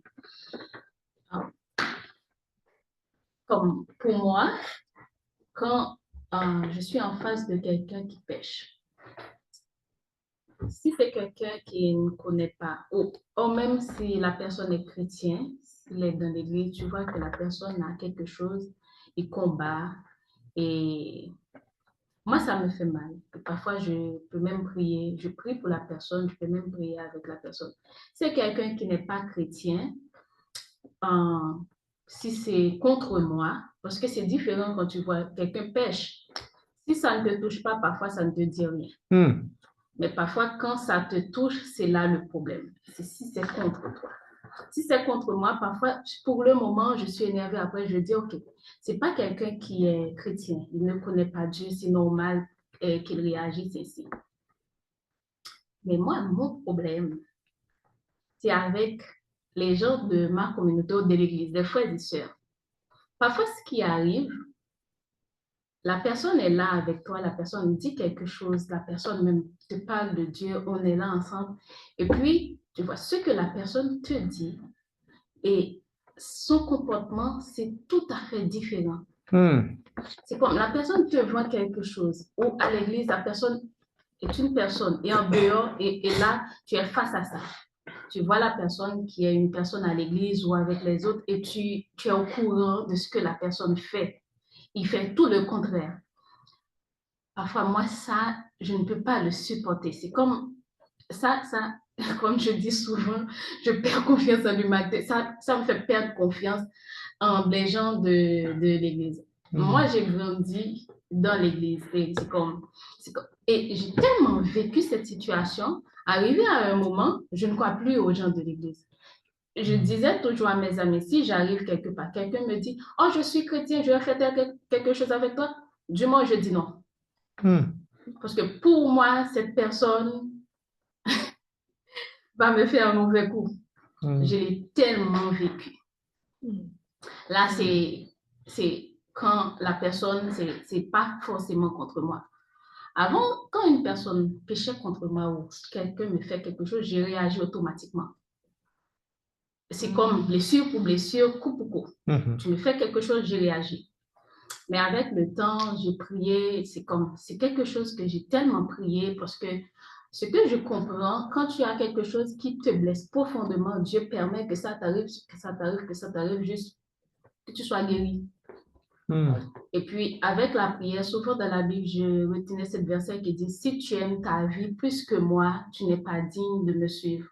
Et à chaque fois, je vois, Nelta, c'est parce que tu aimes ta vie plus que Jésus qui fait que tu es aussi offensé quand quelqu'un te fait quelque chose. Comment? Plus que Jésus.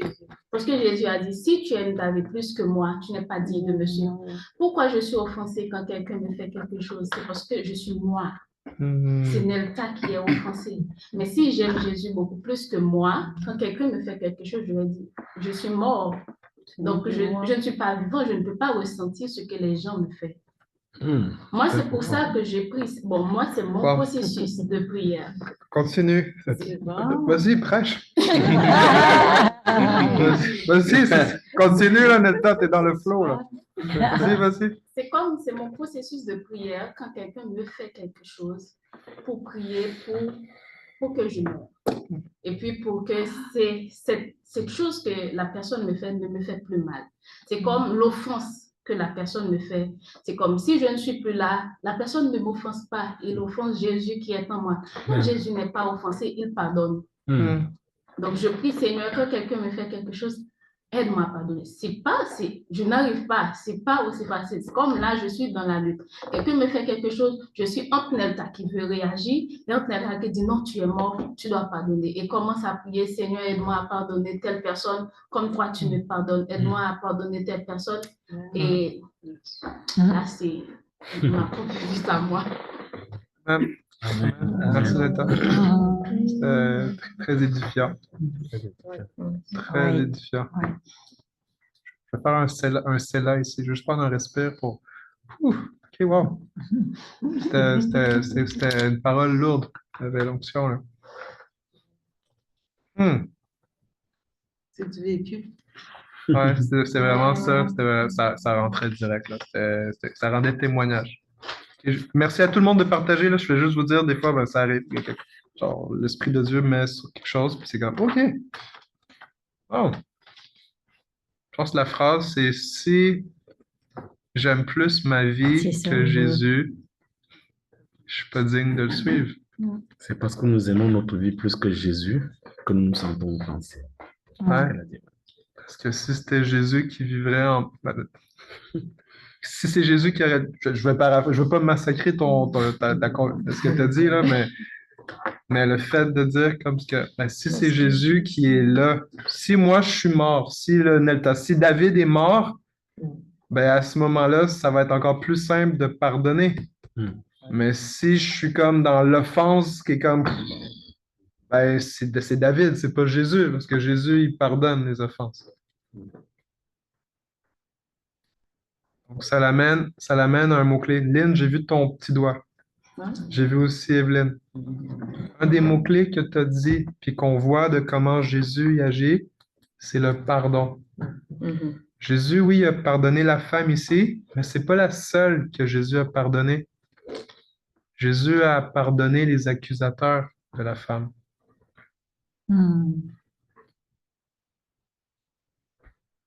Jésus n'a pas juste pardonné les accusateurs de la femme. En pardonnant cette femme-là, il a pardonné tout le monde. Comme l'agneau de Dieu qui ôte le péché du monde. Comme Dieu, à travers Jésus, c'était pour pardonner toute l'humanité. C'est juste que Jésus il a appliqué la croix avant qu'il soit crucifié là, dans cet exemple-ci. Là.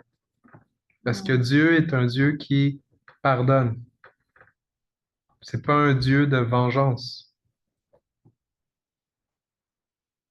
Dieu pardonne les offenses. C'est comme ça qu'il est.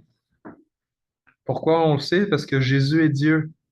Puis si Dieu visible est en train de pardonner les offenses, ça veut dire que le Dieu invisible pardonne aussi les offenses des gens.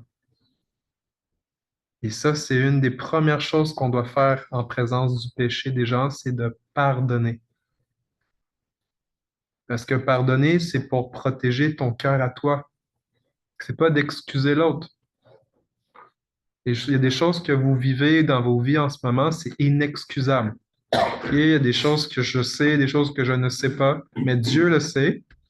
Et il y a des choses qui sont inexcusables. Inexcusables. Inacceptables, mais ce n'est pas impardonnable. Et ce n'est pas impardonnable. Tout est pardonnable. Le seul péché qui n'est pas pardonnable, c'est le fait de refuser le pardon de Jésus. Si quelqu'un vous dit c'est quel le péché impardonnable, c'est le péché de refuser de recevoir le pardon que Jésus. Enfin, si tu ne veux pas recevoir le pardon de Jésus, tu pêches. Parce que si tu refuses de le recevoir, comment il va faire pour te pardonner si tu ne veux pas le recevoir? C'est le seul péché que Dieu ne peut pas pardonner. De refuser le pardon qu'il nous donne. Donc, quand vous pardonnez, puis parenthèse, je sais que des fois on est blessé, je sais qu'on a des traumas, je sais qu'on a des processus, que je le sais. OK, il y a le processus, mais quand il y a l'impact, quand tu conduis puis il y a un crash, qu'est-ce que je fais en premier? Oh, Seigneur, je pardonne la personne pour ce qu'elle a fait. Pourquoi? Parce que je m'assure que mon cœur reste tendre encore, qu'il ne redevient pas raide ou amer ou rempli d'amertume ou de non-pardon ou de violence ou de vengeance. C'est pour mon bien à moi que je pardonne. Et Jésus, comment il a fait pour pouvoir être en présence continuellement de gens pécheurs? Donc la femme adultère, ce n'était pas la seule. Non, Jésus nous a toutes vus. Mais c'était parce qu'il avait déjà choisi dans son cœur de pardonner les offenses. Et c'est ce qui a permis je vous dis, c'est ça la clé pour garder notre cœur tendre et aussi pour pouvoir rester dans le flot du Saint-Esprit, rester dans le flot de l'amour de Dieu, c'est de s'assurer que notre cœur pardonne. Seigneur, pardonne-leur parce qu'ils ne savent pas ce qu'ils font. Des fois, je prie ces prières-là même à des gens qui savent qu'est-ce qu'ils font. Puis ils font exprès. Récemment, j'ai rencontré des gens, ils ont fait exprès de faire du mal à telle personne. Fait que quand les gens ils font exprès de faire du mal, tu dis, ben voyons donc. Mais même ça, c'est comme, Seigneur, pardonne-leur parce qu'ils ne savent pas ce qu'ils font. Ils ne savent pas. Quand tu pêches, tu ne sais pas ce que tu fais. Même si tu penses savoir ce que tu fais. Lynn, tu as levé ton doigt. Ben, vous avez dit, qu'est-ce que je voulais dire? Non. Oui, la phrase clé, là. Mais redis-la quand même. Redis-la. Ouais. C'est que moi, il fait un temps où j'avais une valise d'offense. Je la traînais partout. Okay. Et puis là, on était dans une réunion de prière. Puis là, il y en a un qui a fait une prière. Puis là, c'est comme j'ai vu la scène de Jésus sur la croix. À la dernière minute, Jésus a dit « Pardonne-leur, car ils ne savent ce qu'ils font. » Là, ça m'a tellement touché ça. Parce que souvent, les gens, ils ne peuvent pas savoir à quel point que ça peut te faire mal, ça, l'offense.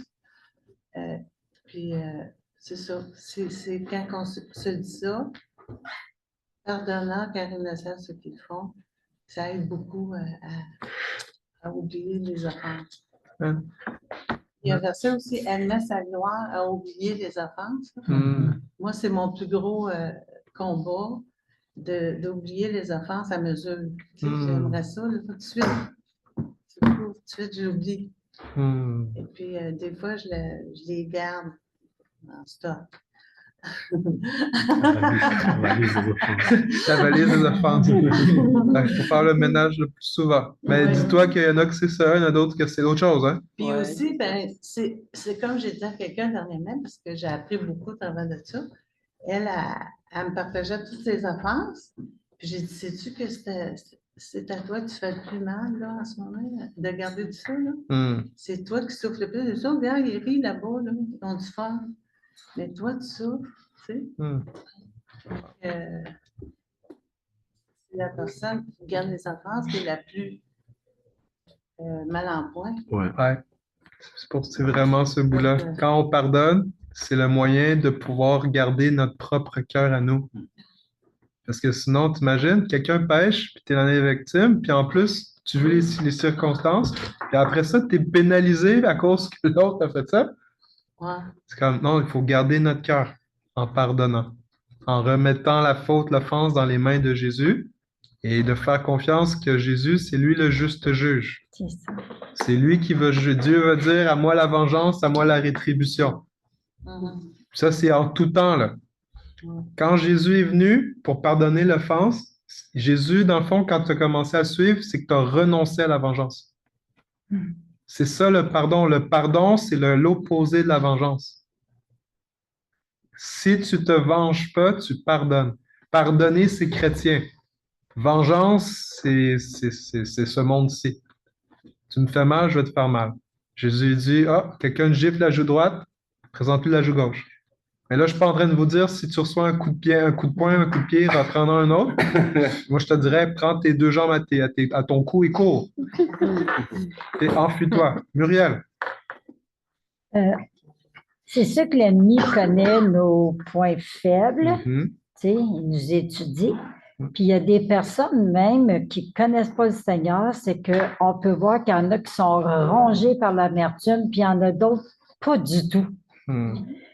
Et moi, je pense à ce que Lynn elle a dit. Moi, je baignais dans l'amertume. Je ruminais du matin au soir. Ça m'était comme fatigant. Et quand j'ai accepté le Seigneur, j'ai senti vraiment comme une délivrance dans le sens de je ruminais plus. C'est dur à expliquer, là, mais je veux dire, c'est que ça ne me détruisait plus en dedans à ruminer du matin au soir que je n'étais pas capable de faire autrement, là. Puis quand j'ai accepté le Seigneur, je me souviens, une fille au travail était méchante, pas juste avec moi, mais je disais, et j'étais tellement en amour avec le Seigneur, puis j'avais comme le pardon facile, je disais que c'est comme si ça tombait sur le dos du canard, ça ne m'affecte pas. Puis même, il y a des personnes au travail qui ont dit, ben, pourquoi tu pardonnes? Elle est méchante, ça. Mais après ça, je me suis rendu compte qu'à un moment donné, que j'avais un petit peu comme d'amertume, j'avais plus de difficultés. Et c'est là de toujours garder notre cœur de l'amour de la parole, parce que j'avais tout de suite le verset de pardonner justement à celui qui pardonne les offenses. Mais à un moment donné, c'est comme, c'était facile à laisser entrer ces choses-là. Ça fait que on doit toujours veiller parce qu'il faut se connaître. Il faut connaître nos points faibles. Il y en a, ça va être la jalousie. Il y en a d'autres, ça va être la rancune. Ça veut dire que si on se connaît, bien, c'est là de veiller plus facilement sur notre propre cœur. Parce qu'il y a d'autres fois, il y a des fois, j'ai passé le test, puis il y a d'autres fois, je n'ai pas passé le test. Puis aussi, moi aussi, j'ai un caractère que je peux réagir. Mais c'est vraiment de garder l'amour de la vérité, vraiment, si on veut vraiment plaire au Seigneur, c'est qu'on doit garder la parole dans notre cœur. Parce que sinon, c'est facile de laisser entrer ça. Amen.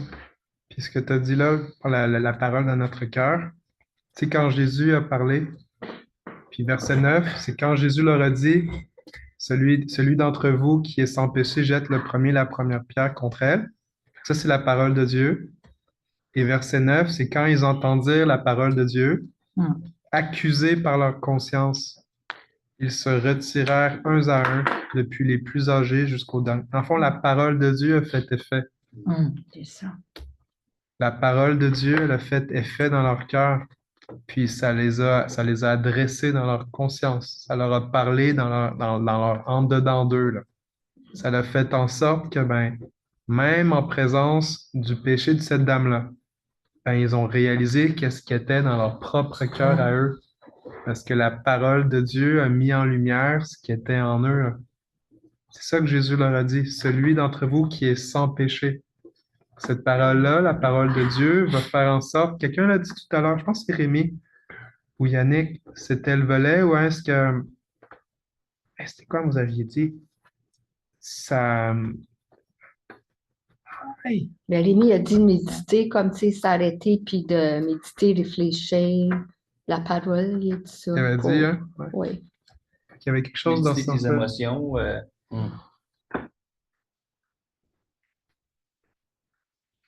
Je sais pas. Mais il y a quelque chose qui a été dit, c'était là que ça a été dit, je m'en souviens, que ça fit avec ce volet-là. Que je vais dire un autre passage, c'est quand Jésus va dire, avant d'essayer d'enlever la brindille dans l'œil de l'autre, peux-tu enlever le tronc d'arbre dans ton œil?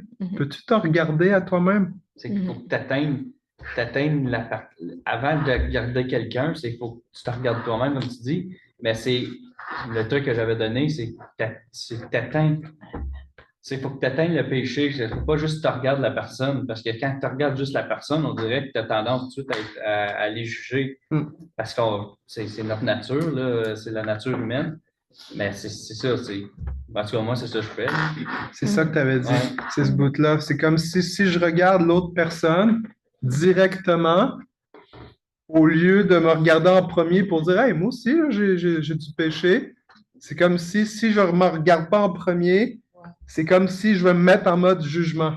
Puis oui, il y a une tendance humaine, mais je vais vous dire un petit secret, qui n'est pas vraiment secret, c'est quand on est exposé à la religion, on est plus sensible au jugement. Oui. Tu sais, l'esprit religieux, la religiosité, c'est pour ça que la religiosité attaque, oui, les chrétiens, là, mais également tout ce qui est religion, là, parce que ça va te mettre un aspect où c'est toi qui vas te placer pour juger le bien ou le mal. Vous voyez, là, ça, c'est la tentation de devenir chrétien ou religieux, là. C'est qu'on est tenté à nous mettre en siège du juge au lieu de laisser Jésus être le juge. Paul l'a expérimenté dans les Corinthiens. Il dit « Wow, les Corinthiens, vous jugez trop vite, là. » Mais c'est pas parce qu'il dit « C'est pas que j'ai quelque chose à me reprocher, mais on va attendre le jour où est-ce que Jésus va venir, puis lui, on va le laisser juger. Et il mettra en lumière tout ce qui a besoin d'être mis en lumière. » Comme c'est ce qu'il y a devant ce volet-là, on est tenté plus facilement de juger. Quand on touche à la dimension de la moralité, la portion de... Oui, moralité. Littéralement, c'est la moralité. Donc, quand un des choses, c'est qu'on voit pas, on voit pas Jésus. Hein? On voit pas Jésus se regarder, moi aussi, je suis un pécheur. Non. Mais nous qui avons goûté au péché, c'est ce qui fait en sorte qu'on est exposé à se regarder en nous-mêmes puis dire, Seigneur, mon frère ou ma soeur m'a fait ça. Ça, c'est les choses que moi je fais, OK? Dans ma propre vie avec le Seigneur. Quand quelqu'un me fait quelque chose, ou admettons mes enfants, les enfants ils pêchent, hein? Ah, les enfants ils pêchent. Quand ils pêchent, puis là, dans le fond, une de mes choses, c'est Seigneur, combien de fois moi je t'ai fait ça?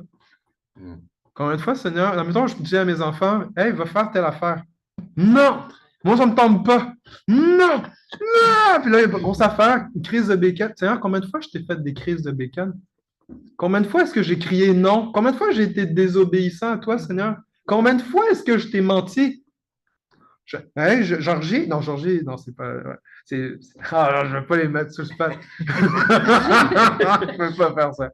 C'est enregistré en plus. C'est un des trois. Un des trois. Puis il me dit, OK, tu me dis la vérité. Mais dans le fond, écoute, nous, c'est ça qu'on fait. On va prier, puis on va voir si qu'est-ce que Jésus va nous dire. OK, c'est bon! Ah non, non, non. Parce que quand ça arrive qu'on prie, ça arrive pour de vrai. Oh, c'est... Fait que là, c'est un genre, Seigneur, combien de fois je t'ai menti? Seigneur, combien de fois je t'ai dit que j'allais faire telle affaire, puis je ne l'ai pas faite?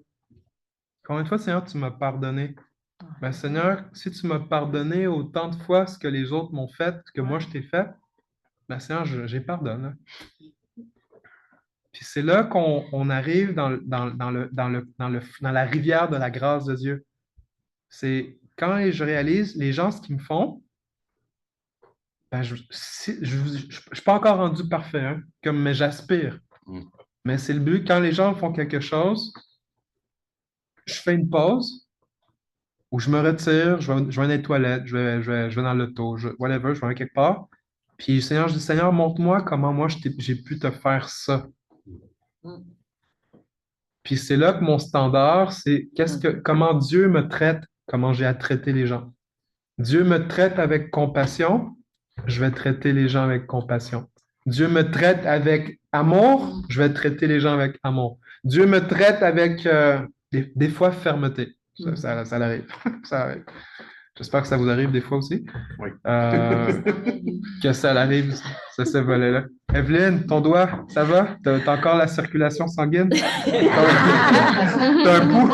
À chaque fois, vous abordez tous les points où je vais parler, je vais donc profiter directement. Profite-en, saute dans la rivière. Ok, je vais aller dans le même siège que ce que vous êtes en train de dire tantôt. Chaque fois, quand quelqu'un m'offense, il dit, mais Jésus, si c'était toi, qu'est-ce que tu allais faire? J'aimerais savoir ce que toi tu vas faire.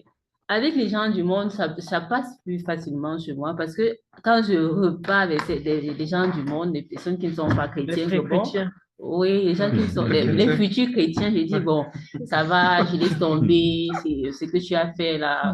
C'est moi qui m'excuse, ça passe. Mais j'ai constaté quand je fais ça avec les chrétiens, pour eux, ils disent que non, tu n'es pas vrai. Je ne crois pas à ce que tu es en train de dire, ça c'est de l'hypocrisie. Donc, c'est plus facile pour moi avec les gens, les futurs chrétiens, qu'avec les chrétiens de croire à ce que je suis en train de dire. Pourtant, je suis sincère dans mes propos. Donc, et c'est parfois, ça me frustre un peu, mais je dis, Jésus, j'ai décidé de faire, si je me suis mise à ta place, j'ai dit, parce que je veux te ressembler à toi. J'ai dit, Jésus, je veux ressembler. Si c'était toi, qu'est-ce que tu allais faire? Je suis sûre que tu allais réagir comme ceci. Parce que quand tu m'offenses, j'essaye de faire le contraire de ce que tu m'as offensé. Ça, c'est ce que j'ai résolu parce que tellement j'ai traîné l'offense dans mon sac, comme a dit Lynn tantôt. Et j'ai décidé aussi de traiter souvent l'insensé selon sa folie, comme a dit Freitas, parce qu'à chaque fois, les gens vont tellement offenser disant que non, celle-là est chrétienne, ne doit rien faire. Bon, j'ai constaté que non, il ne faut pas toujours laisser certains péchés, dire que non, je vais laisser tomber. Parfois, il arrive des fois où je te traite selon vraiment ta folie, comme la Bible le dit. Et c'est vraiment ce volet où les chrétiens ont du mal à croire quand quand je suis sincère et que je suis vraiment, que je sais, je me dis, je me suis mise, si c'était Jésus, il n'allait pas se comporter comme ça, il allait réagir comme ceci. Mais ils me disent, ah non, ce n'est même pas vrai ce que tu as dit, je ne crois pas. Et là, ça me frustre un peu, mais j'ai décidé de continuer dans la même lancée parce que j'ai dit à Jésus que non. Je pense que toi, tu aurais fait comme ça, donc moi aussi, je vais faire comme ça. Même s'il ne me croit pas, toi, tu me crois et c'est tout. C'est l'essentiel. Amen. Fait que ce que tu es en train de dire, c'est voilà, c'est les chrétiens qui. Des pré-chrétiens. C'est des pré-chrétiens. Souvent, c'est ce volet-là, ça dépend de leur maturité, de leur compréhension de la grâce de Dieu. Souvent, on va traiter les gens selon notre compréhension, comment Dieu nous traite. Si on a, mettons, l'aspect de dire, c'est pas vrai, ça, c'est se faire juger, Evelyne. Okay? Le fait de dire ce que tu dis, c'est pas vrai, t'es un hypocrite, ça, c'est un jugement, là. Donc, est-ce que tout jugement est mauvais? Mettons, mettons, je serais ici, puis je prends mon ordinateur, puis je lance comme ça, puis je le brise. Est-ce que c'est bien ou mal? Ah ouais, ça dépend. Non, ok. Je vais donner un autre exemple. Admettons, je m'en vais dehors, Puis j'ai vu, des fois, il y a des gens qui essaient d'ouvrir la porte de l'église quand il n'y a personne, là. Hier, j'ai entendu ça, fait que je me suis promené, puis il y avait quelqu'un qui était à côté d'une porte de l'église. Je suis comme, OK, allô? Admettons, je voyais la personne, puis je lui donnais un coup de poing dans sa face. Est-ce que c'est bien ou mal? Donc, pourquoi vous me jugez? Dans le fond, tout le monde juge. La question, c'est sur la base de quoi ton jugement repose? Ben, ça repose sur la Bible. C'est comme si tu de l'amour frapper quelqu'un dans sa face. Est-ce que Jésus, il frapperait quelqu'un dans sa face? C'est quoi le standard que tu utilises pour émettre un jugement? Et dans ce cas-ci, quand un chrétien entend la confession d'une personne, ben, admettons, 1 Corinthiens 13 nous rappelle que l'amour pardonne tout. L'amour croit tout. L'amour ne soupçonne pas le mal. L'amour, comme voici la volette. Des fois, les chrétiens, on est déficient en amour. On est comme mélangé. On a un mélange d'amour, on a un mélange de loi et un mélange de grâce. Et souvent, c'est pour ça qu'on ne peut pas tout mettre tous les chrétiens dans le même panier. Pourquoi? Parce qu'on a chacun un processus. On a un mouvement à faire. Mais le but, c'est de faire comme ce que tu dis. Puis je veux mettre l'accent sur ce que tu dis. Qu'est-ce que Jésus ferait? Quand je confesse mes péchés à quelqu'un, puis la personne, elle est scandalisée. Si j'avais confessé mes péchés à Jésus, Jésus, serais-tu scandalisé de moi? Non, il serait déjà anyway. Il approuve pas, mais il m'aime pareil. C'est là qu'on a à réaliser, même devant la relation des gens, c'est comment est-ce que Jésus réagit. Si Jésus réagit d'une manière, ben, c'est ça que je vais prendre. Si les autres réagissent d'une autre manière, ben, je vais garder la réaction de Jésus. Pourquoi? Parce qu'à la fin, c'est Jésus qui juge. Là, il y a un silence. Soit vous réfléchissez, soit vous êtes fatigué, ou c'est les deux. Parfois, je pense que ça dépend parfois de ta relation avec la personne. Comme moi, si je suis ton ami ou tu es quelqu'un qui est proche de moi, si je te fais quelque chose, je veux qu'on discute. Je n'aime pas quand tu me dis, je te fais quelque chose de mal, je ne veux pas que tu dises, OK, c'est réglé. Mais quand est-ce qu'on saurait ça? Est-ce qu'on le saurait au cours d'une conversation autour d'un café normal pour dire... Oui, c'est pas comme on s'embrouille, mais qu'on discute, tu me dis, tu m'as fait du mal. Que je t'ai fait, je t'ai blessé.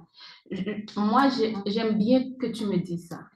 OK, tu m'as fait du mal avec ton comportement. OK, je te pardonne, mais ce que tu m'as fait, c'est mal. Et j'ai été blessée. Moi, c'est ce que j'ai fait.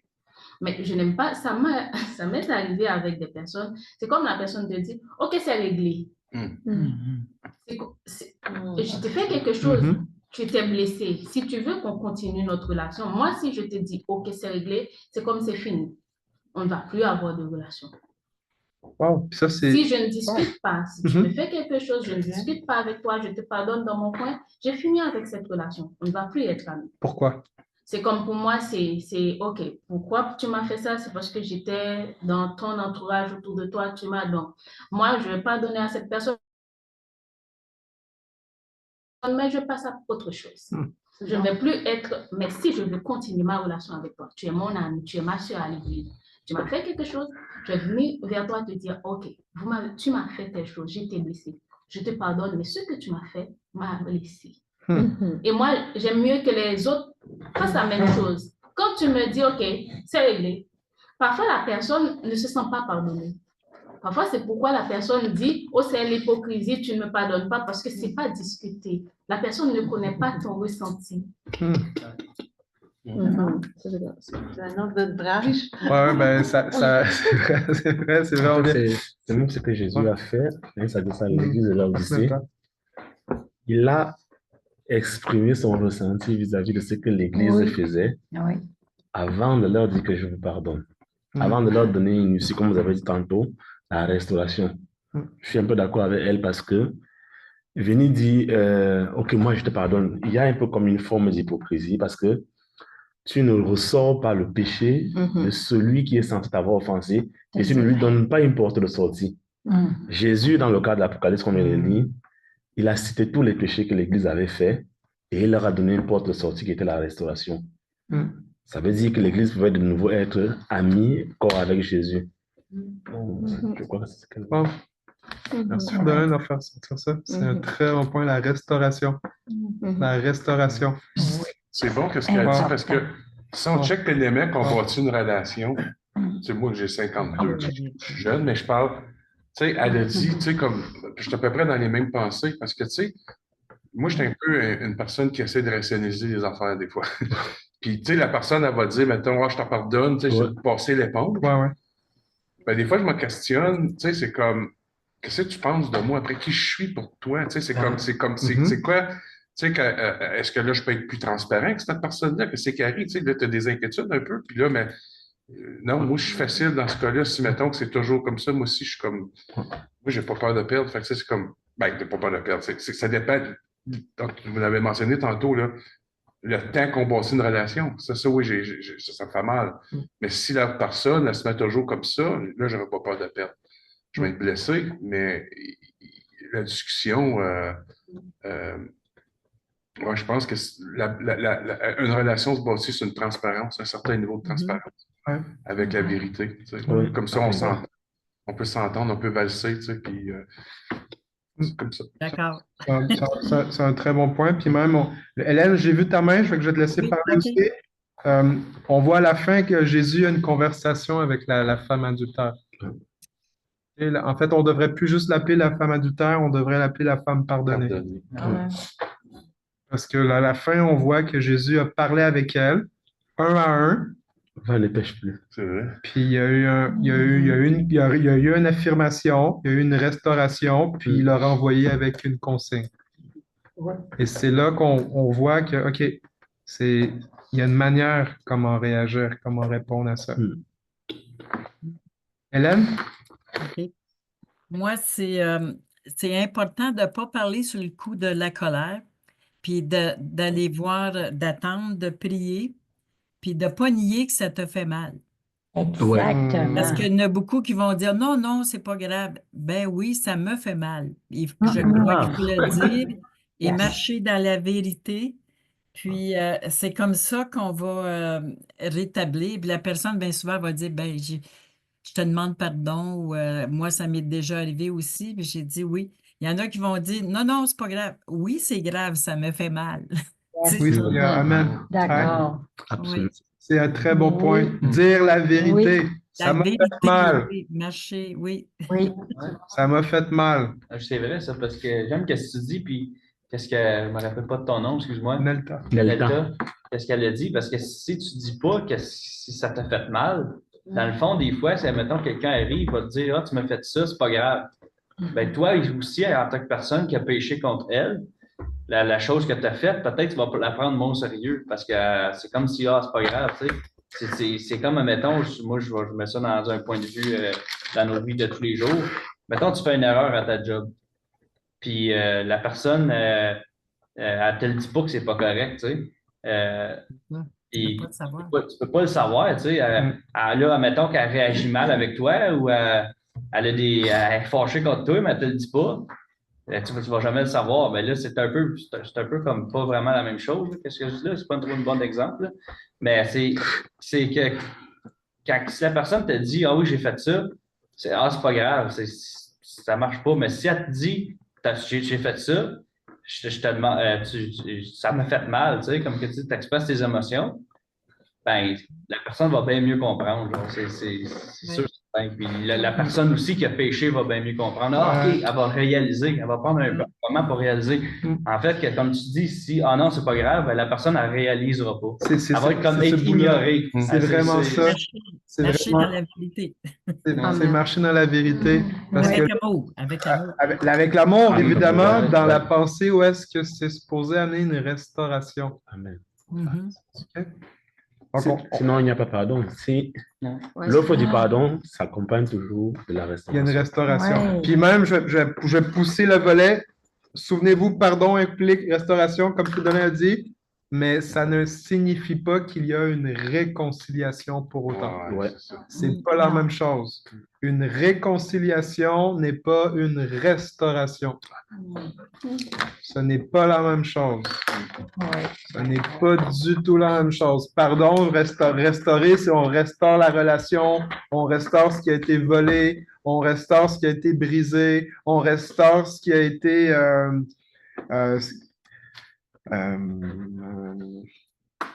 restaurer, là. On restaure. On remet comme... J'allais dire la relation, mais c'est pas nécessairement la relation, c'est La confiance. la confiance. C'est que la restauration, dans la manière que tu le dis, c'est une chose qui va prendre du temps aussi. Ça peut prendre du temps. Dépendamment de la c'est quoi qui gravité. s'est passé. Ouais. C'est vraiment ça, dépendamment. Ouais. C'est pour ça qu'il n'y a pas noir ou blanc, mais ce que vous pouvez être sûr, c'est les choses se pardonnent, sont restaurées, mais dépendamment des choses, ça peut prendre du temps.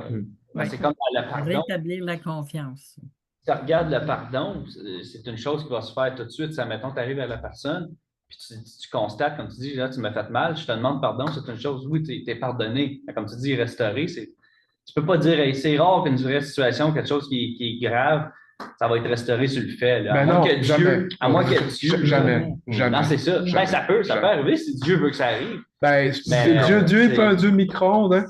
Dieu est un Dieu qu'est-ce qu'il veut. Là. C'est vrai, mais pour le but de... Dans le fond, Dieu est plus en termes de maturité, de maturation que d'accélération. Oui. Comme il y a des miracles que Dieu va faire. Puis Dieu, oui, Dieu va guérir. Le pardon, c'est miraculeux.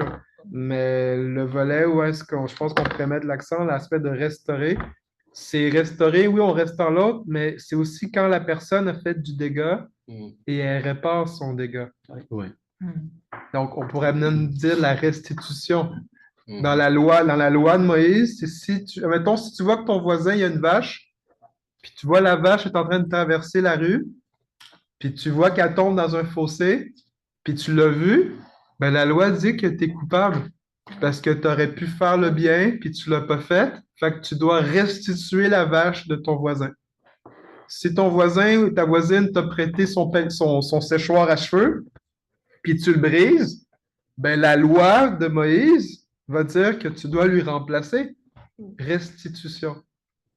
Donc, c'est tout le processus du pardon où est-ce que le pardon va impliquer comme une prise de conscience, va impliquer comme une demande de pardon, va demander quoi? Une repentance, va amener un chemin de restauration. C'est OK, comment je fais pour restaurer, comment je fais pour nettoyer mon dégât? Comment je fais pour regagner ta confiance?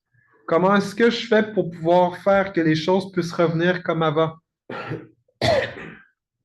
Comme si rien s'était produit. C'est tout ce volet-là où est-ce que je conclue avec Jésus qui rencontre cette femme-là. On ne sait pas si elle était jeune ou vieille, on n'a aucune idée.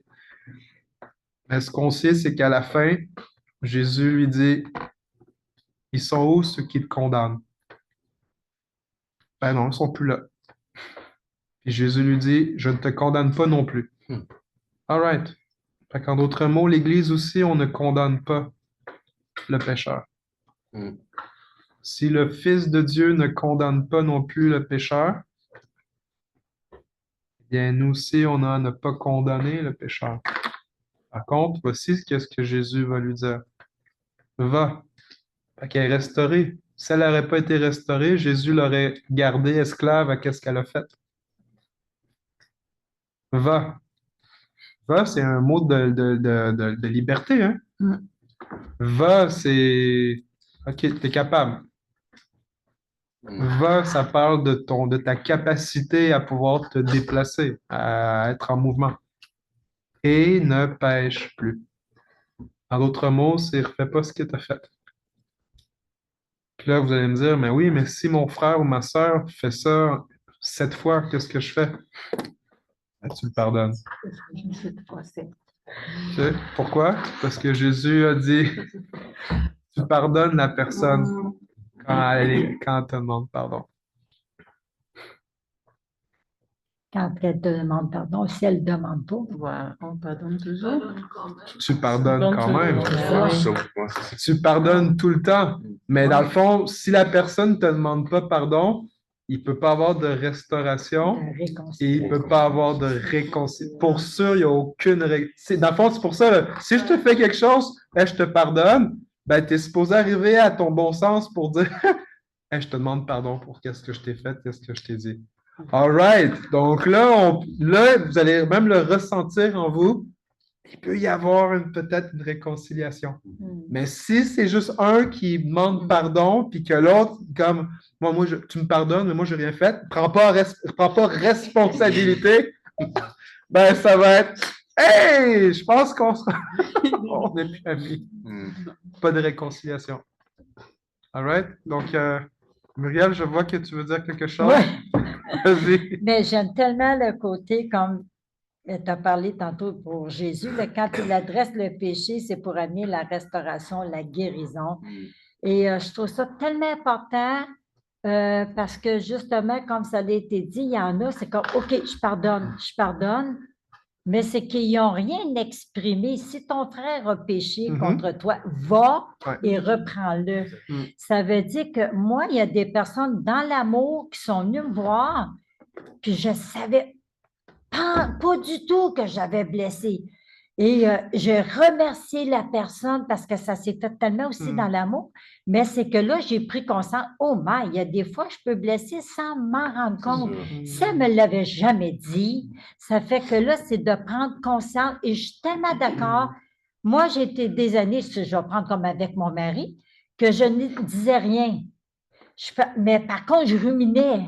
Mais là, maintenant, comme j'ai bien aimé ce qu'Hélène a dit aussi tantôt, c'est qu'à un moment donné, c'est bon de ne pas parler sur le coup, mais après ça, je vais aller voir, on va dire comme si c'est mon mari, OK, ce que tu m'as dit, là, je suis capable de dire, ça m'a blessé, mais avant, je ne disais rien, tu règles rien.